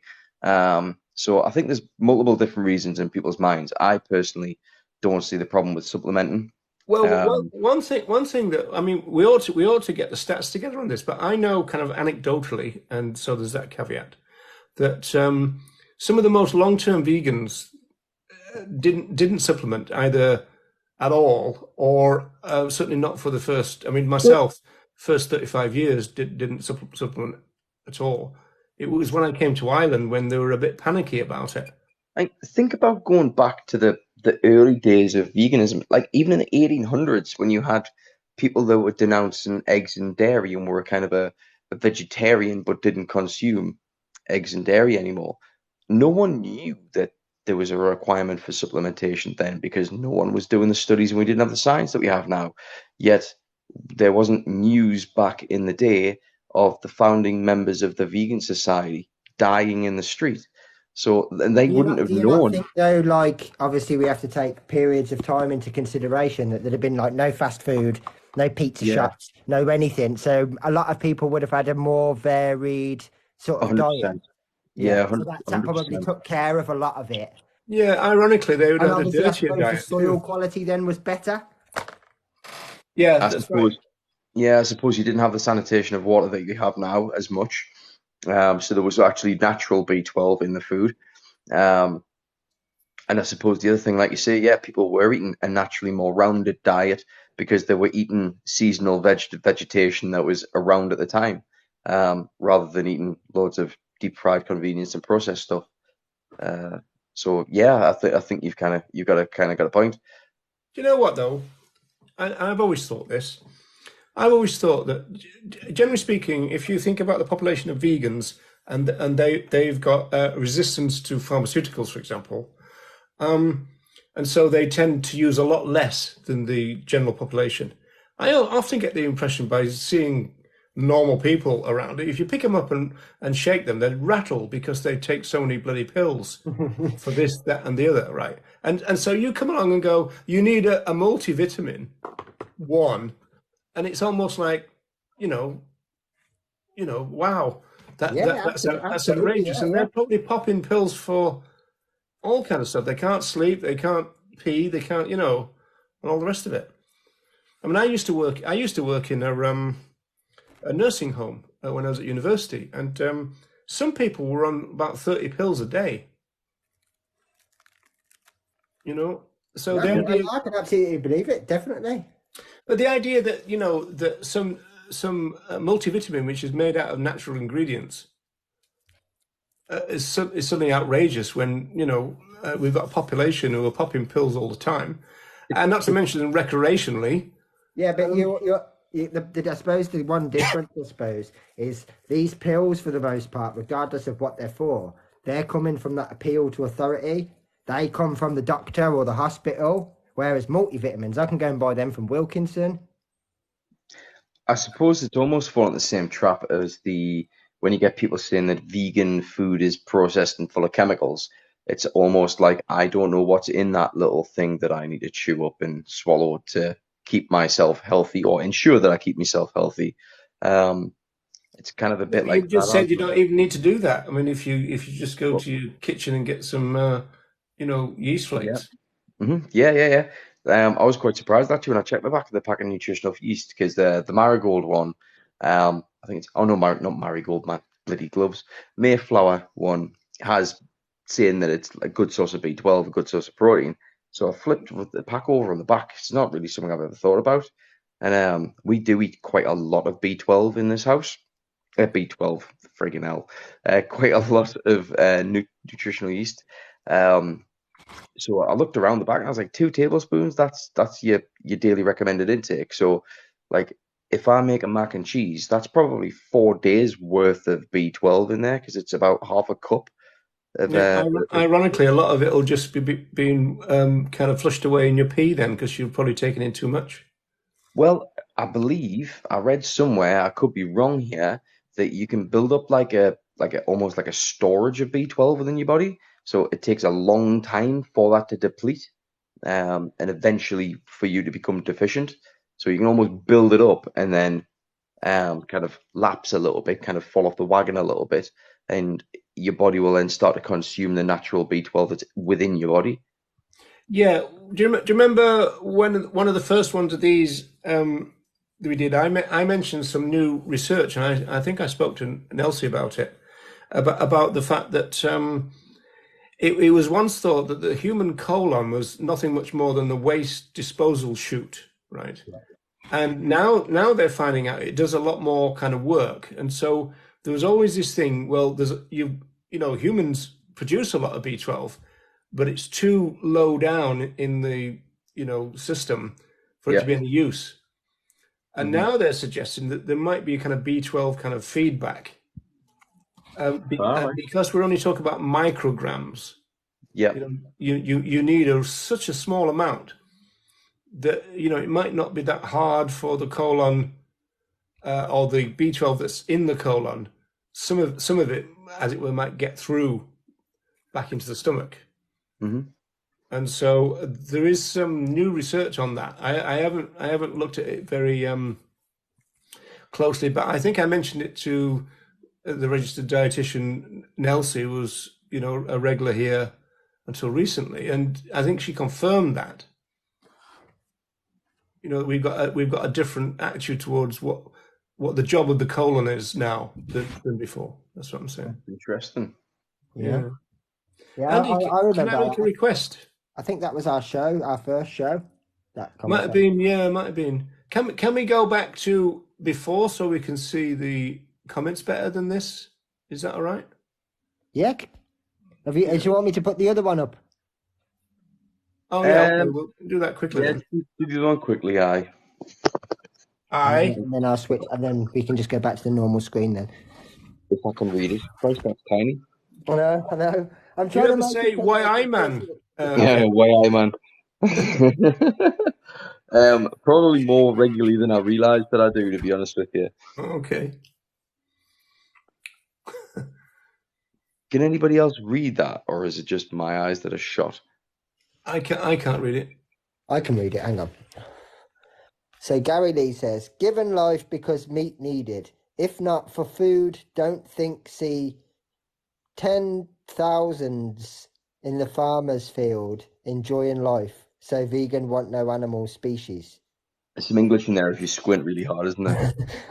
Are they talking about You all might the have to animals are read going that extinct? 30 times before I even understand what it Yeah. says. Yeah, are they The talking talk, about all the animals are going extinct? Yeah.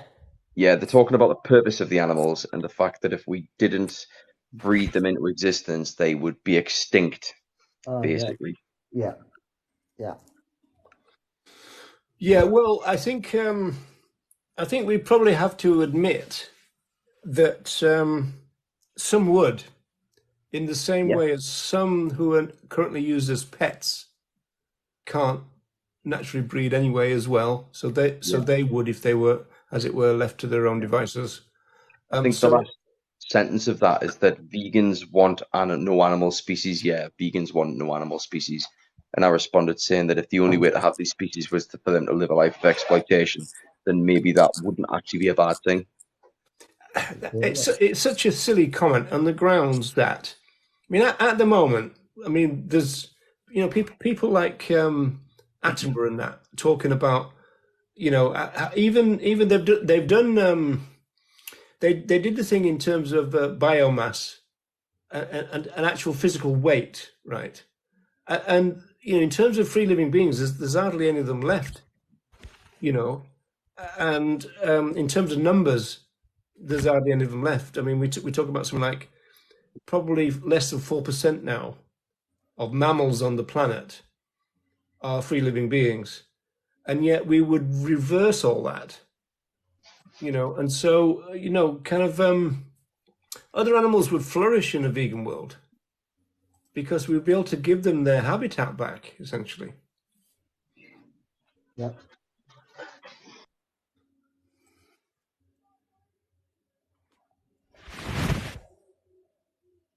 We have the moral capacity to see things other animals do as wrong. That's an interesting comment. I haven't followed the thing, but somebody said we have the moral capacity to see things other animals do as wrong. That's problematic, I think, if I'm understanding that properly. You know, we would make a distinction, as Tom Reagan does, between moral patients and moral agents. So moral agents can do wrong, moral patients can't. And there is some debate now about, you know, are any other animals moral agents? And there is, you know, some research that kind of starts to suggest that, you know, this kind of research that talks about other animals helping other animals, even of another species, which implies they have some kind of concern for them on some level. There's that. But generally speaking, when Reagan was writing, he made a distinction between moral patients and moral agents. So other animals don't do any wrong in terms of what they do. We might look at it and think, you know, like when you see a so-called wildlife documentary, you kind of think that's a bit nasty, right? And so if you see a lion jump onto a gazelle, for example, it doesn't look good, but there's no wrong involved. Yeah. That would be the difference. So I thought that comment was quite interesting. Jim Holland had a good point earlier on when he said that the cows going extinct argument does his head in. He's like, what breed do you mean? Yeah, tell me about it. That's what Howard Brown said. Harold Brown, sorry, Harold Brown. He said that I asked him of the existing domesticated other animals who are now used as if they were food, which ones would be feasible as free living beings? And he said there are some that would, and others that wouldn't. You know, and then you've got the issue of if they were left, whether there would be some kind of a difference in evolution, so they would adapt to their new kind of freedom, as opposed to. It would be de-evolution, I suppose, wouldn't it? It'd be unwriting the human wrongs, the human interference, so that they could survive in an environment again. Well, actually, I kind of hesitated to use that phrase because it would be another type of evolution, but I don't know what it would be called, de-evolution. But I know what you mean. I mean, it'd have the same effect. It's just semantics, really. Yeah. All cattle are free living beings. Yeah. Well, okay. So yeah. So you're saying the ones who are kind of presumably for a large percentage of time are grass fed. Those would be, you know, like a viable being as free living beings. You know, some of the massive. I always use the idea of some of the massive pigs. Probably wouldn't, you know. I don't think they're nimble enough. Almost, you know. I think they have, you know. I mean. Yeah, I mean, on that note, Jim. What I'm just asking the question, sort of thing. What about when it comes to, say, breeding? Are you in a situation where the bulls are too big, too heavy, for example? Because that would obviously restrict free living in that sense, in the sense that they're still dependent on you to interfere to make sure that they can reproduce. I mean, you could almost argue that if they're in a confined space with a bull, then that would then mean that it wouldn't allow them to escape. And when I say confined space, I don't mean like locked in a tiny pen. I mean in a paddock. Yeah, Kerry's made an interesting comment you could speak on for about 4 hours. I saw a mole today and let it live because it wasn't my land. This is kind of Baroness Warnock territory, is it? Yeah. And so, Okay, okay. What about serious question again? What about like winter without human intervention? Would they be able to? Are they out all year round, or are they kind of like barned during the winter and fed silage, for example? Because these are things I'm not 100% sure of in terms of would they be able to, let's just say with the hypothetical click the human fingers that we was talking about earlier and humanity's wiped off the planet. Would the cows survive completely by themselves and continue? have to be a case by case where they are, for Yeah, example. I think the environment that they live in and all of that and how they've been bred and all of that is obviously massively makes a difference. But when he says free living, I suppose, what is the purpose that you have these free living cows on your farm? Are you getting anything from them, or are they literally there just to live out the rest of their natural life with absolutely no interference, or as little interference as possible? And the interference that we do give is just for the benefit of them, or is there an ulterior reason why they're there? Are you gaining something from them? Jim's answered your question, Andy, if you want to. Yeah, winter our cattle, we give them, but they say so. In theory, they could make it, but it would be okay.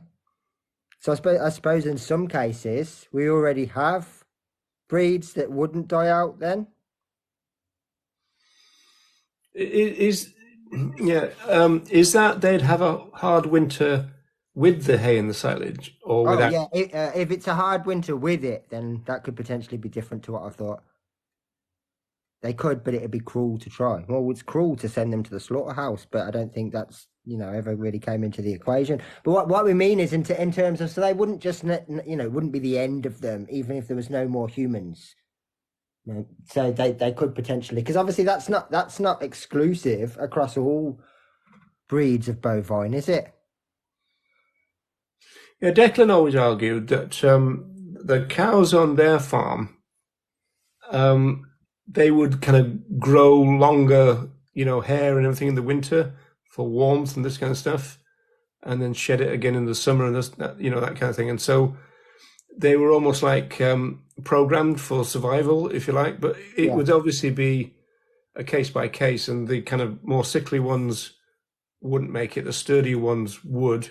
But I suppose in the long run, taking evolution into perspective, that would hardy up the bloodline, wouldn't it? So to Yeah, speak. it so-called improve the species. Yeah, that's right. But I mean, they're kind of they'd have the difficulty they'd have initially is the fact that they're having to cope with all the things that we've done to them in terms of modifying their bodies. I mean, for example, modern day cows, their udders are miles too big and they produce, far too much milk. So that's going to be a problem Yeah.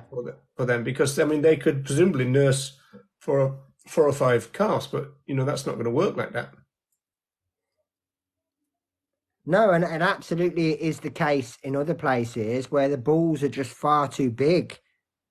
So there's no natural breeding essentially that can occur. Well, some farmers push back on that point now. You know the kind of the teasable point and everything. A lot say there's a lot more natural breeding than we say. At the same time, the industry says that that's not an efficient way of breeding, and so most farmers have gone for getting larger calves, but also the gender they want and have some control over the bloodline, all that kind of stuff, which is all achieved through artificial insemination. Yeah. But a lot of farmers try to suggest that they're not into that and they do it, the natural way, the bull in the field type thing, which the farming community say doesn't work in the modern day. So if you've got a farmer who wants to stick to those kind of principles, competing with artificially inseminated breeds, then presumably you're at a major disadvantage, surely. Yeah. Well, I can also understand that say you're a farmer that's now in your 60s or 70s and you'd been doing it one way your whole life, a more natural way, shall we say, and then someone's come along and said, oh, did you know that you could stick this electric dildo up the arse of the ball? And I would probably be a bit like, well, I'm all right, thanks. Well, I think in lots of European areas, the electric dildo thing is banned now. Oh, okay. Yeah, so they But that only usually means that they've come up with another method.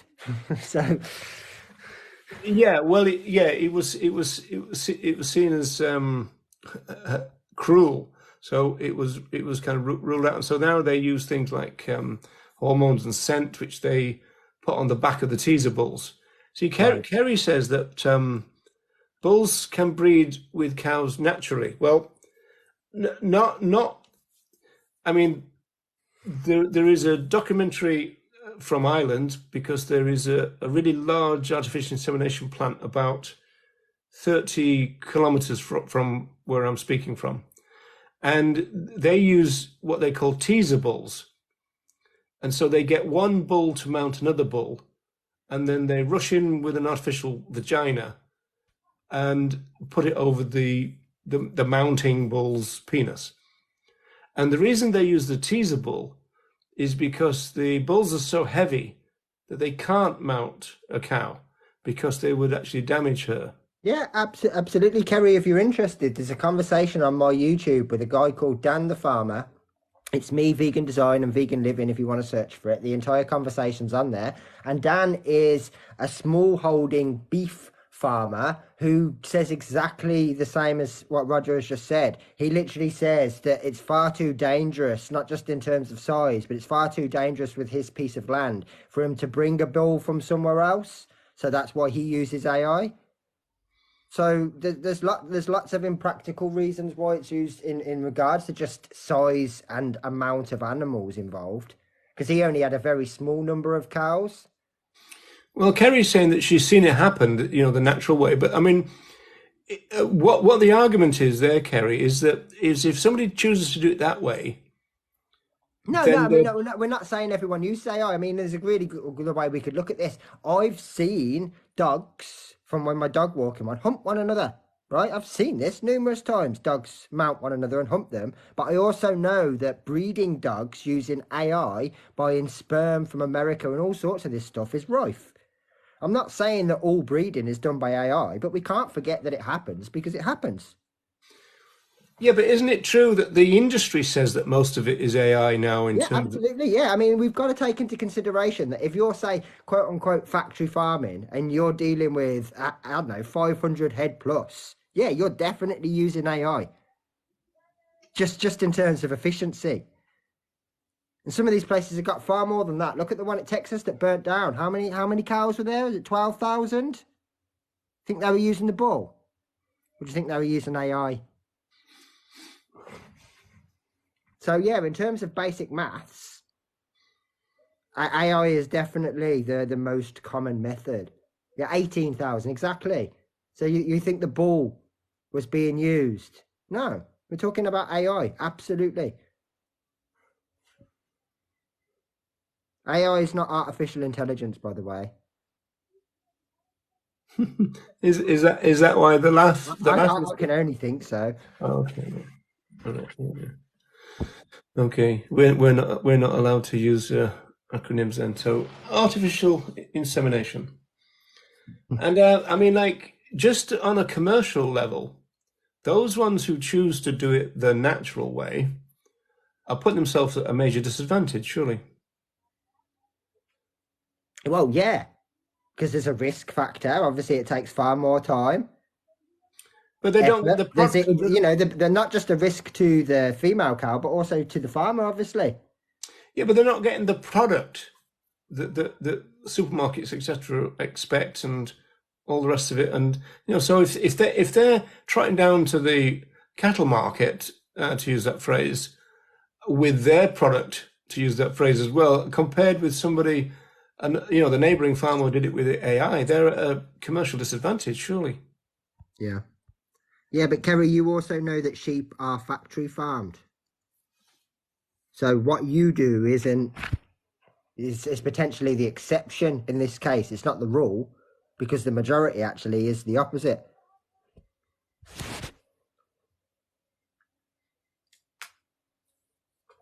Ethically corrupt. Yeah, I'd like an explanation on that too. Ethically corrupt.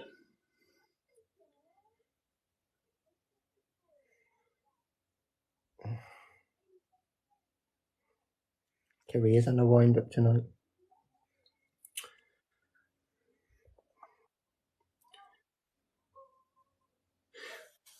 Well, it's interesting actually that what you said there, Andy, because I think I would have said that sheep is one of the areas where factory farming is not the common thing. Maybe not the majority in that sense, but she definitely knows it happens. She can't ignore, just because she doesn't use AI, that AI occurs within the sheep and lamb industry, because it absolutely does. So it's kind of like, just because you don't do something, we can't ignore the fact that it definitely still happens. Almost 80% of dairy producers in North America use artificial insemination. Yeah. I mean, just for example, if you take, I know it's not so common in this country as it is, say, in like Australia, but there's a lot of goat farm in Australia for milk. Well, they're all AI'd. They're not on fields in the same way that our sheep are here, because they're taken every day and milked in the same way that the cows are. Yeah, Jim's saying it's a question of precision, and that's what we said. You know, it's a kind of form of kind of being in control of a lot more variables. Yeah, absolutely. I mean, I would imagine it's actually like I said, in terms of the risks posed to not only the animals but the farmer or people that are doing this, the AI, in terms of ticking boxes safety, is probably as safe as you're going to get.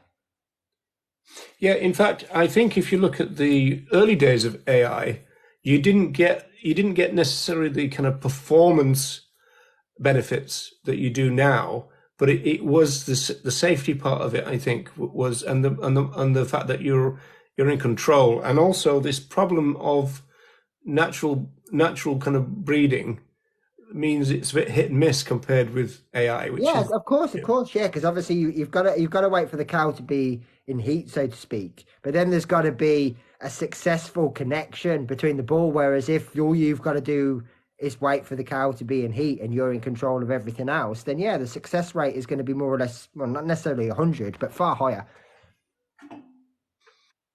yeah.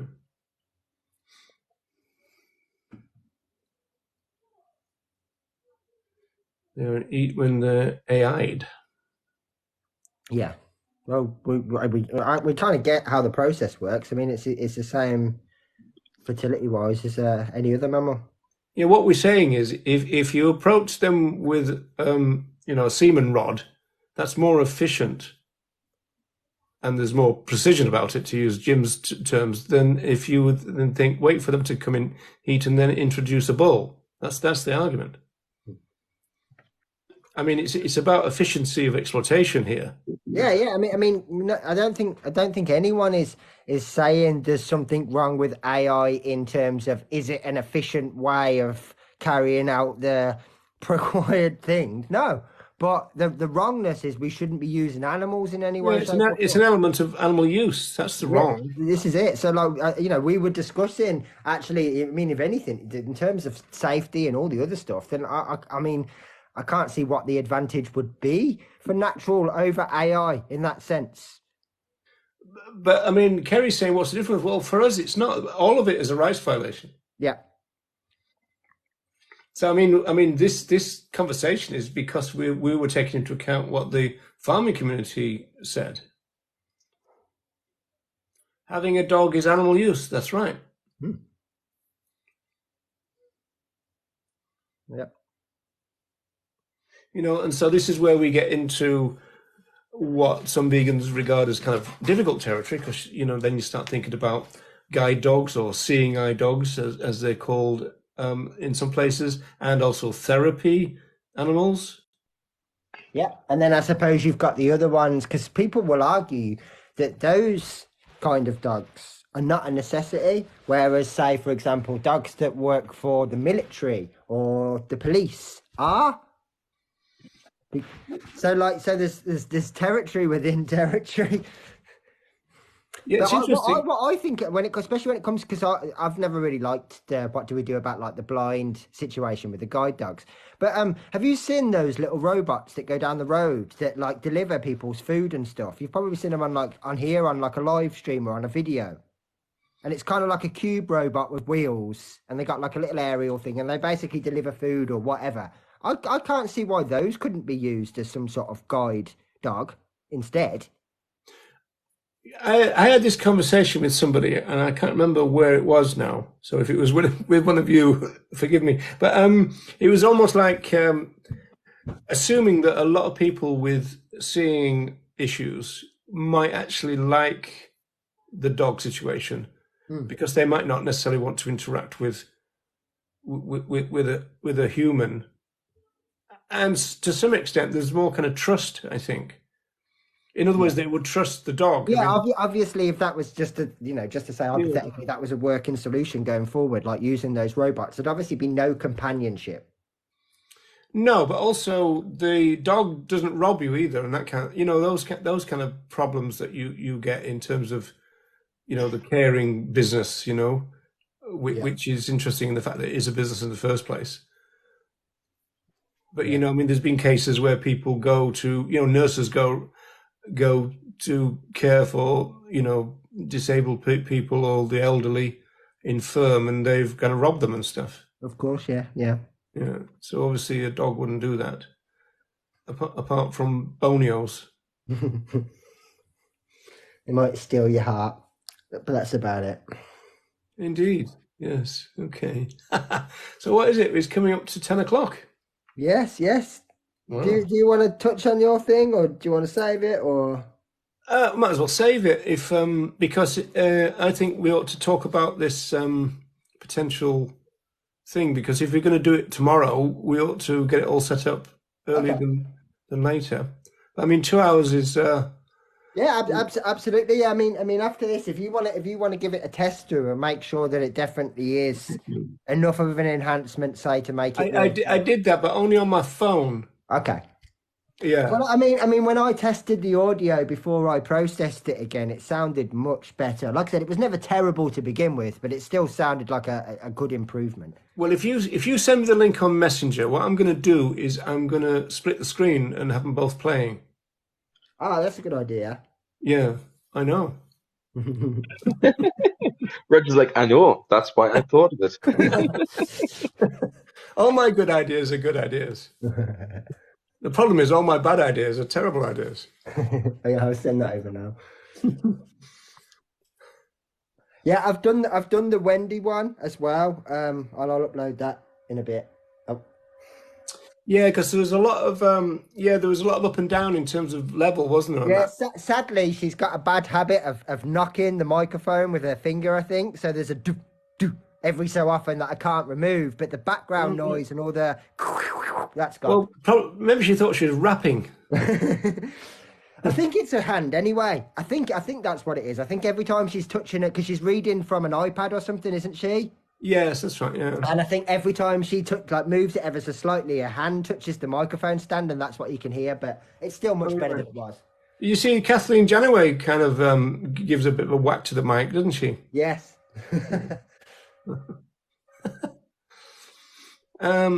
Farmers care for other animals more than vegans. Oh. Is that the ones that they flood? Or Yeah. different farmer? It's because now and again you'll allow a mole to live. Yeah. Well, that's the And thing, of course, vegans kill every mole that they Yeah, every mole we ever come across gone. Bees gone. And the argument, I suppose, is if that animal was going to be nothing but a cost, would the farmer continue the care in the same manner that they would if they were able to No, we'd have to pay them, because you've got to pay farmers for everything. So that isn't it? Yes, farmers do care for their animals because they care about the profit that they gain from those animals being healthy. Yeah. Yeah, in the same way that I care about my phone, like I don't throw it on the floor, I don't purposely crack it or any of those things, because obviously it's worth more to me in working condition than it is not.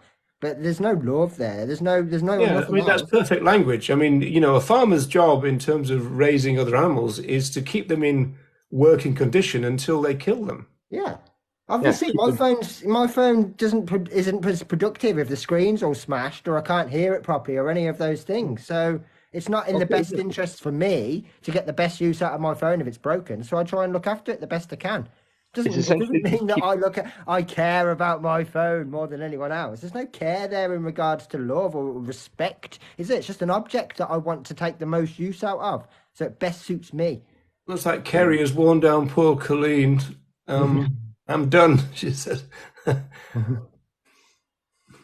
She's just here to troll. Yeah. Yeah. Well, I mean, the thing is, she kind of said she wouldn't, and she continues to. So we have to make a decision about Kerry, really, don't we? Yes. Absolutely. Yeah. We should I take mean, a vote it's sad amongst the because vegans. sometimes there seems like there's Call up now. a tiny little tiptoe forward and then there's a huge leap back. Just because what I say is true. Well, you believe it to be true, Kerry, but it's one of those, isn't it? It's you say that you're receptive It and that might you be want to true. I learn. mean, But if you're explaining that you exploit other animals, then that is true, yeah. yeah, But we've got a moral position on that. That's the point. She makes it hard for me to be here. Well, yeah, we can't have that, you see. Yeah, no, I don't want that for anyone else. There isn't even a glimmer. The Glimmer twins. Do you know who the Glimmer twins are? No. Pop quiz. That's Keith Richards and Jagger. Oh, okay. No, I didn't know that. Yeah, they're known as the Glimmer twins. Yeah. Another bit of useless information that I've got stuck in my No, I head. didn't know that though. Kerry, I don't think anyone's angry that you're challenging our views. We get frustrated that you constantly come in here and regurgitate the same stuff, despite saying that you come in here to learn. So if you're coming in here to be receptive and learn, then it's not Yeah, sinking but, in. come on, old Kev. I mean, the first thing she said today was she'd been working on a pheasant farm for 8 hours, Yeah. and without food or drink. And I suppose that was we're supposed to be Is that sympathetic. is that after she got her 2 hours sleep because she was up all night feeding lambs? Lambs that wouldn't need to be fed if they weren't separated from their mothers, I'll just add. Farmers don't like vegans. Oh, well, some do. Yeah, is Ian Castle still in here? Yeah, and it's not obviously not even just that. Like this divide, you're not helping it, Kerry. Like you're creating a problem. You've been welcome here for weeks and weeks and weeks, and you're the one that causes this divide. Apologies don't work, pet. You say that all the time. See that's a Geordie thing, isn't it? Calling people pet. Petal and flower. Yeah. Did you used to watch the Likely Lads and all that? Because of the Geordie side of it. I've never watched the Likely Lads. I remember watching Alfie the same pet one back in the day. Oh, yeah, but that was much. There was also the Liver Birds. Do you remember that? Tammy's No. just shouted out there that she used to work with Julia Tobin, who used to work on Alvida St. Pet. Who was she again in Alvida St. Pet? Brenda. Neville's wife. Neville's okay. wife. Oh, okay. She played the third Lederhosen on the left. The third lederhosen on the left, yeah.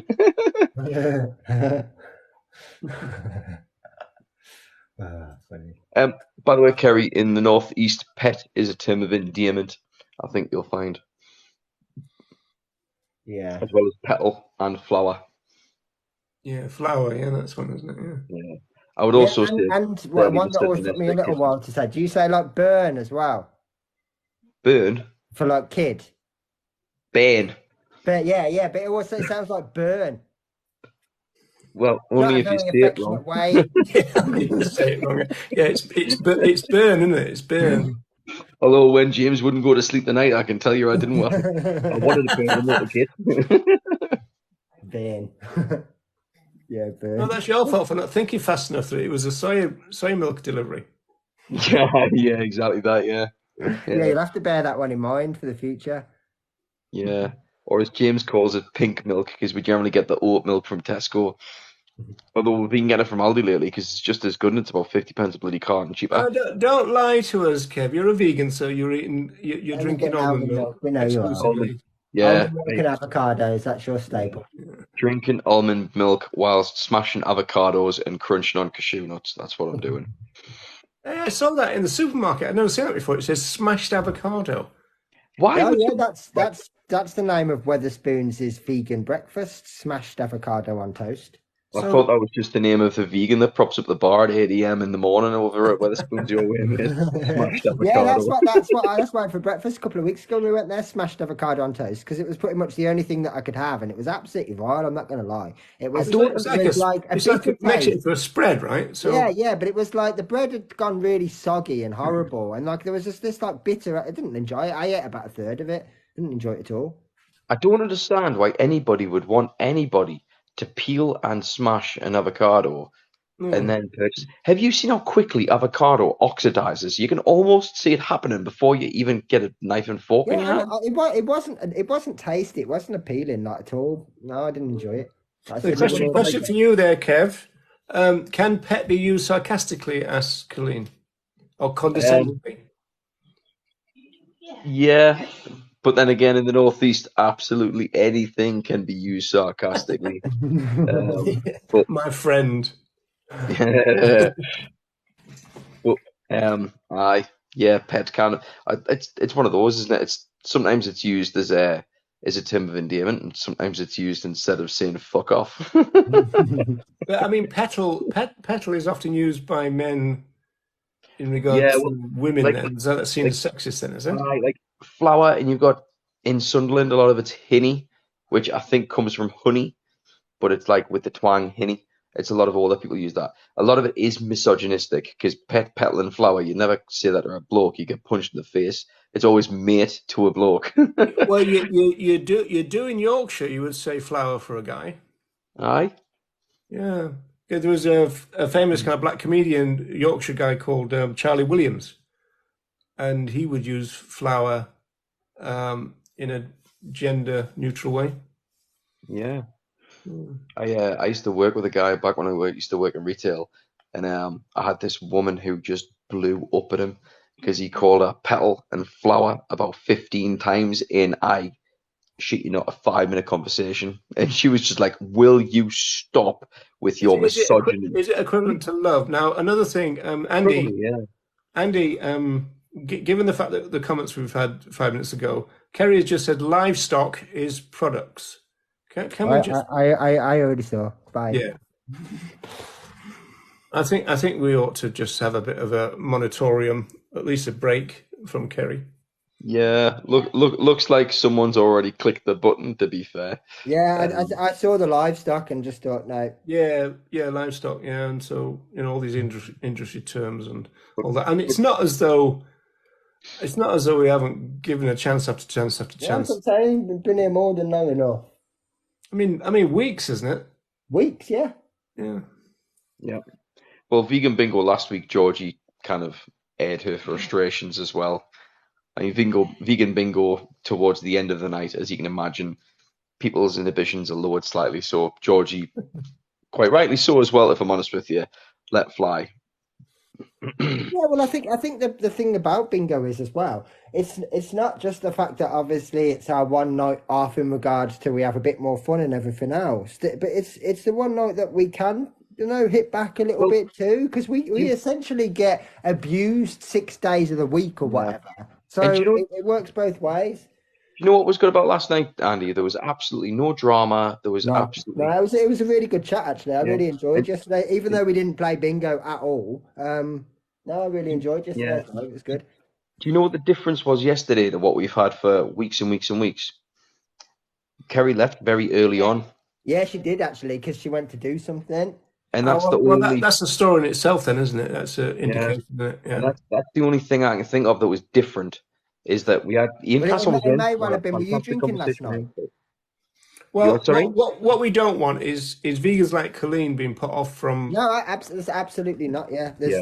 it's different when it's just a bit of banter or chat, but when it's actually Yeah. actively putting off other people, then no. Yeah, I suppose there's two sides of it, isn't it? It's vegans like Colleen and like Georgie and like Tammy because she's been getting irritated by her as well. And I'm guessing other people that have come in and out of the chat who will have a conversation and then just disappear. But also it's those people that might be receptive to what we're saying and then they see all of this garbage that comes into the chat, and they might switch off. They might concentrate more on the chat than what's being said. So there's two sides to that, isn't there? That's the our peers, if you will, we don't want to not feel welcome, but also those that we actually want to listen might not. Colleen, oh gosh, don't blame. No, we are. Yes, we are. It's your fault. And yeah, we're not. It's not blaming you. We're essentially making we're sure that agreeing you've with got you. a comfortable place to come in. We're agreeing with you, Colleen. Law of averages has got to happen sometimes. Exactly.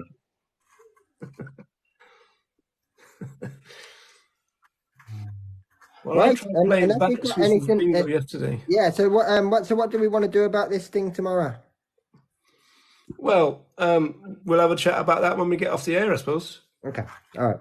No Yeah. worries. Oh, by the Well, way, Have have we you got both anything seen? else to add, or shall we call it? It's been 2 hours 10 minutes. So Yeah, just answer this one. Have you both seen Joey Carpstrong's new video about the is live it- export? One where he's I talking haven't. about the I'll be live honest. export.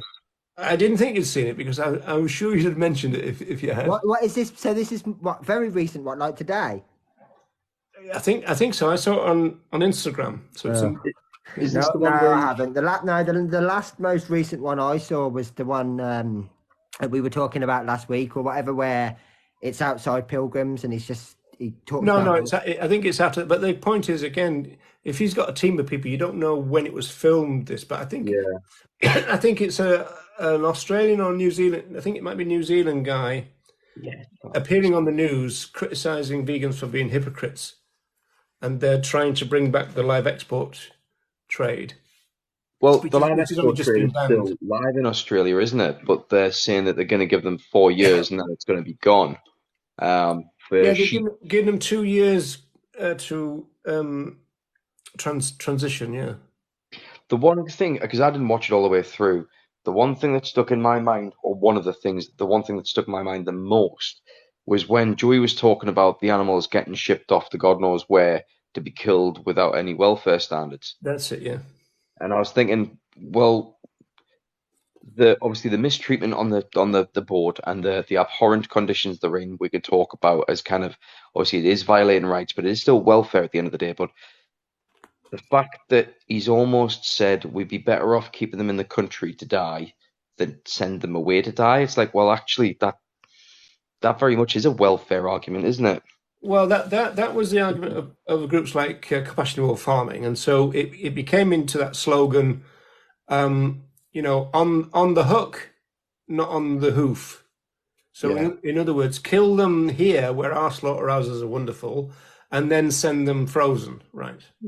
And the only problem there is that they're often sent to places where there's not great refrigeration. Yeah, well, yeah. There's a reason why live exports are sent live, isn't there? Really, when you think about it.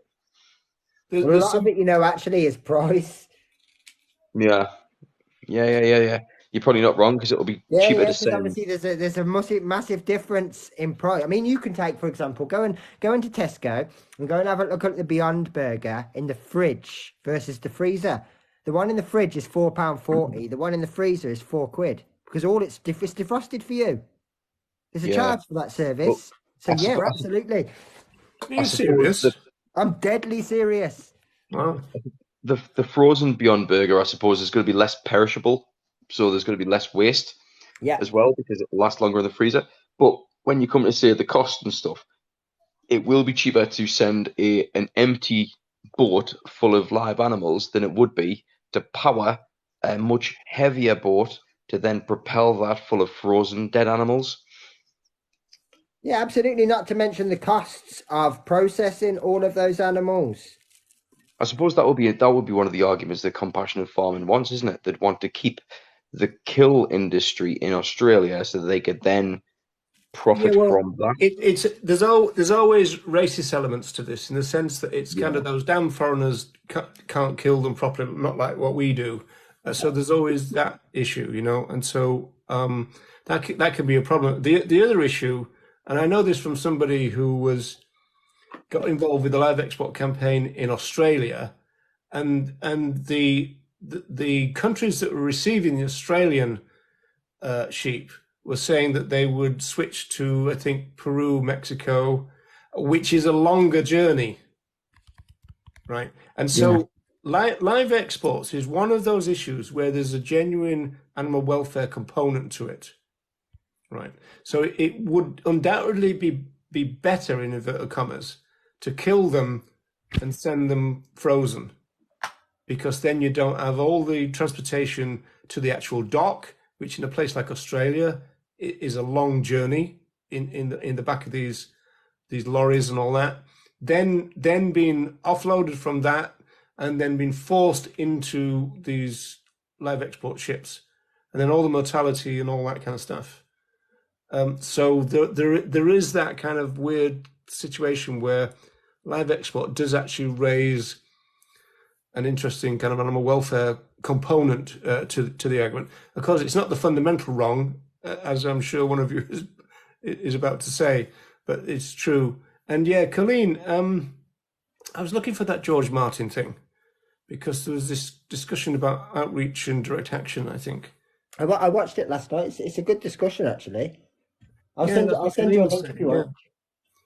Because it was a bit clickbaity, though, wasn't it? It kind of Yeah, it very, damaging? very much so, but it's actually quite a good discussion. Oh yeah. So it's not. Is it in the end addressing the question, or is that just clickbait? Then it's bad for the movement outreach. No, that is actually the subject of the conversation. Really, is it bad for the movement, and is it holding us back, so to speak? Because But it's the not just. outreach is. I mean, is outreach Well, defined as the guy Ash, who's kind of making the claim, I think his name's Ash Horn, an Australian guy. He's kind of right with the way that. I mean, I don't want to sort of missell his point, but it's kind of like, for example, George Martin having a debate about intersectionality, is that progressing the movement? No, But that's like, not outreach, is it? but no, is debate and outreach holding Yeah, the that's right. movement back? Yeah. So Okay. the two things together. But actually, the points that he made are if we could get the numbers to go and do these things and be more direct and everything else, the same. Then he made some good points. It's well good. It's well worth listening Yeah, to. but those points can't translate to education or stroke outreach, can it? He was talking about being more direct with what we say to people too. I mean, he wasn't against outreach, and he did start off by saying the irony of him talking on YouTube and having a debate whilst he's here saying that debates are the problem. Wasn't lost on him. But I think it was more about the subjects of what we're talking about, as opposed to wasting our time arguing about semantics or other stuff. Okay, I'll have to check it out. Colleen, I was impressed with Ash. It used to be called Fire. Yeah, that's the guy that I'm talking about. I mean, it was kind of at some stages a bit of a 3-on-1, but I think that he made his points well. Okay, interesting. Right then, I'm going to make another cup of tea. Yeah, I've already sent over you the. Yeah, I saw it flash up. Yeah. Yeah. So okay, cool. All right. Well, thank you everyone for joining us. We'll be here at 8 o'clock next Saturday, as always. Colleen said lots of nuance, so that's no good for me. I hate nuance. Yeah, there is lots of nuance, I'm afraid. Yeah. Oh dear. And it does go all over the place a few times, but it is still a pretty good conversation. What have you got? What do you got this week in terms of time tunnel and stuff? Give that a quick shout out. Yeah, well, Still Alive is Ronnie came up with autonomous for the voiceless. And so that should back be on good. the kind of so I'm going to look at some social movement theory about the organizational structure of groups, the ones that are a bit more anarchic and ones that are to do with empowering, and versus the kind of corporatized kind of thing. So I'm going to look at that. And then the time tunnel is attitudes to other animals, which might actually be my shortest time tunnel that I've got in my list, actually. So it might only last 20 minutes, but I'm actually going to put some TikTok ones at the end, just to show that there are still some pretty strange kind of points that have been made about other animals. So that's what that's That'd about. be interesting. Yes. So the first bit is related to. I thought Kerry might come back as another account. Yeah. I saw the picture of the tractor and assumed, yeah, well done, Joe. Yeah. Kerry, pictures of tractors is a bit of a giveaway. Yeah. Yeah. So I thought you'd know that by now. Yeah. So Yeah, it's to do with my that PhD. wasn't very good. I put out a call for people had anything to do with the public's, as it were, attitudes to other animals, and something came back, and it's going to be based on that. Oh, okay. Yeah. Right. Well, thank everyone for joining us. And we'll see you next week. Take care. Have a good day, evening, night, wherever you are, and we'll see you soon. See you later. See you guys.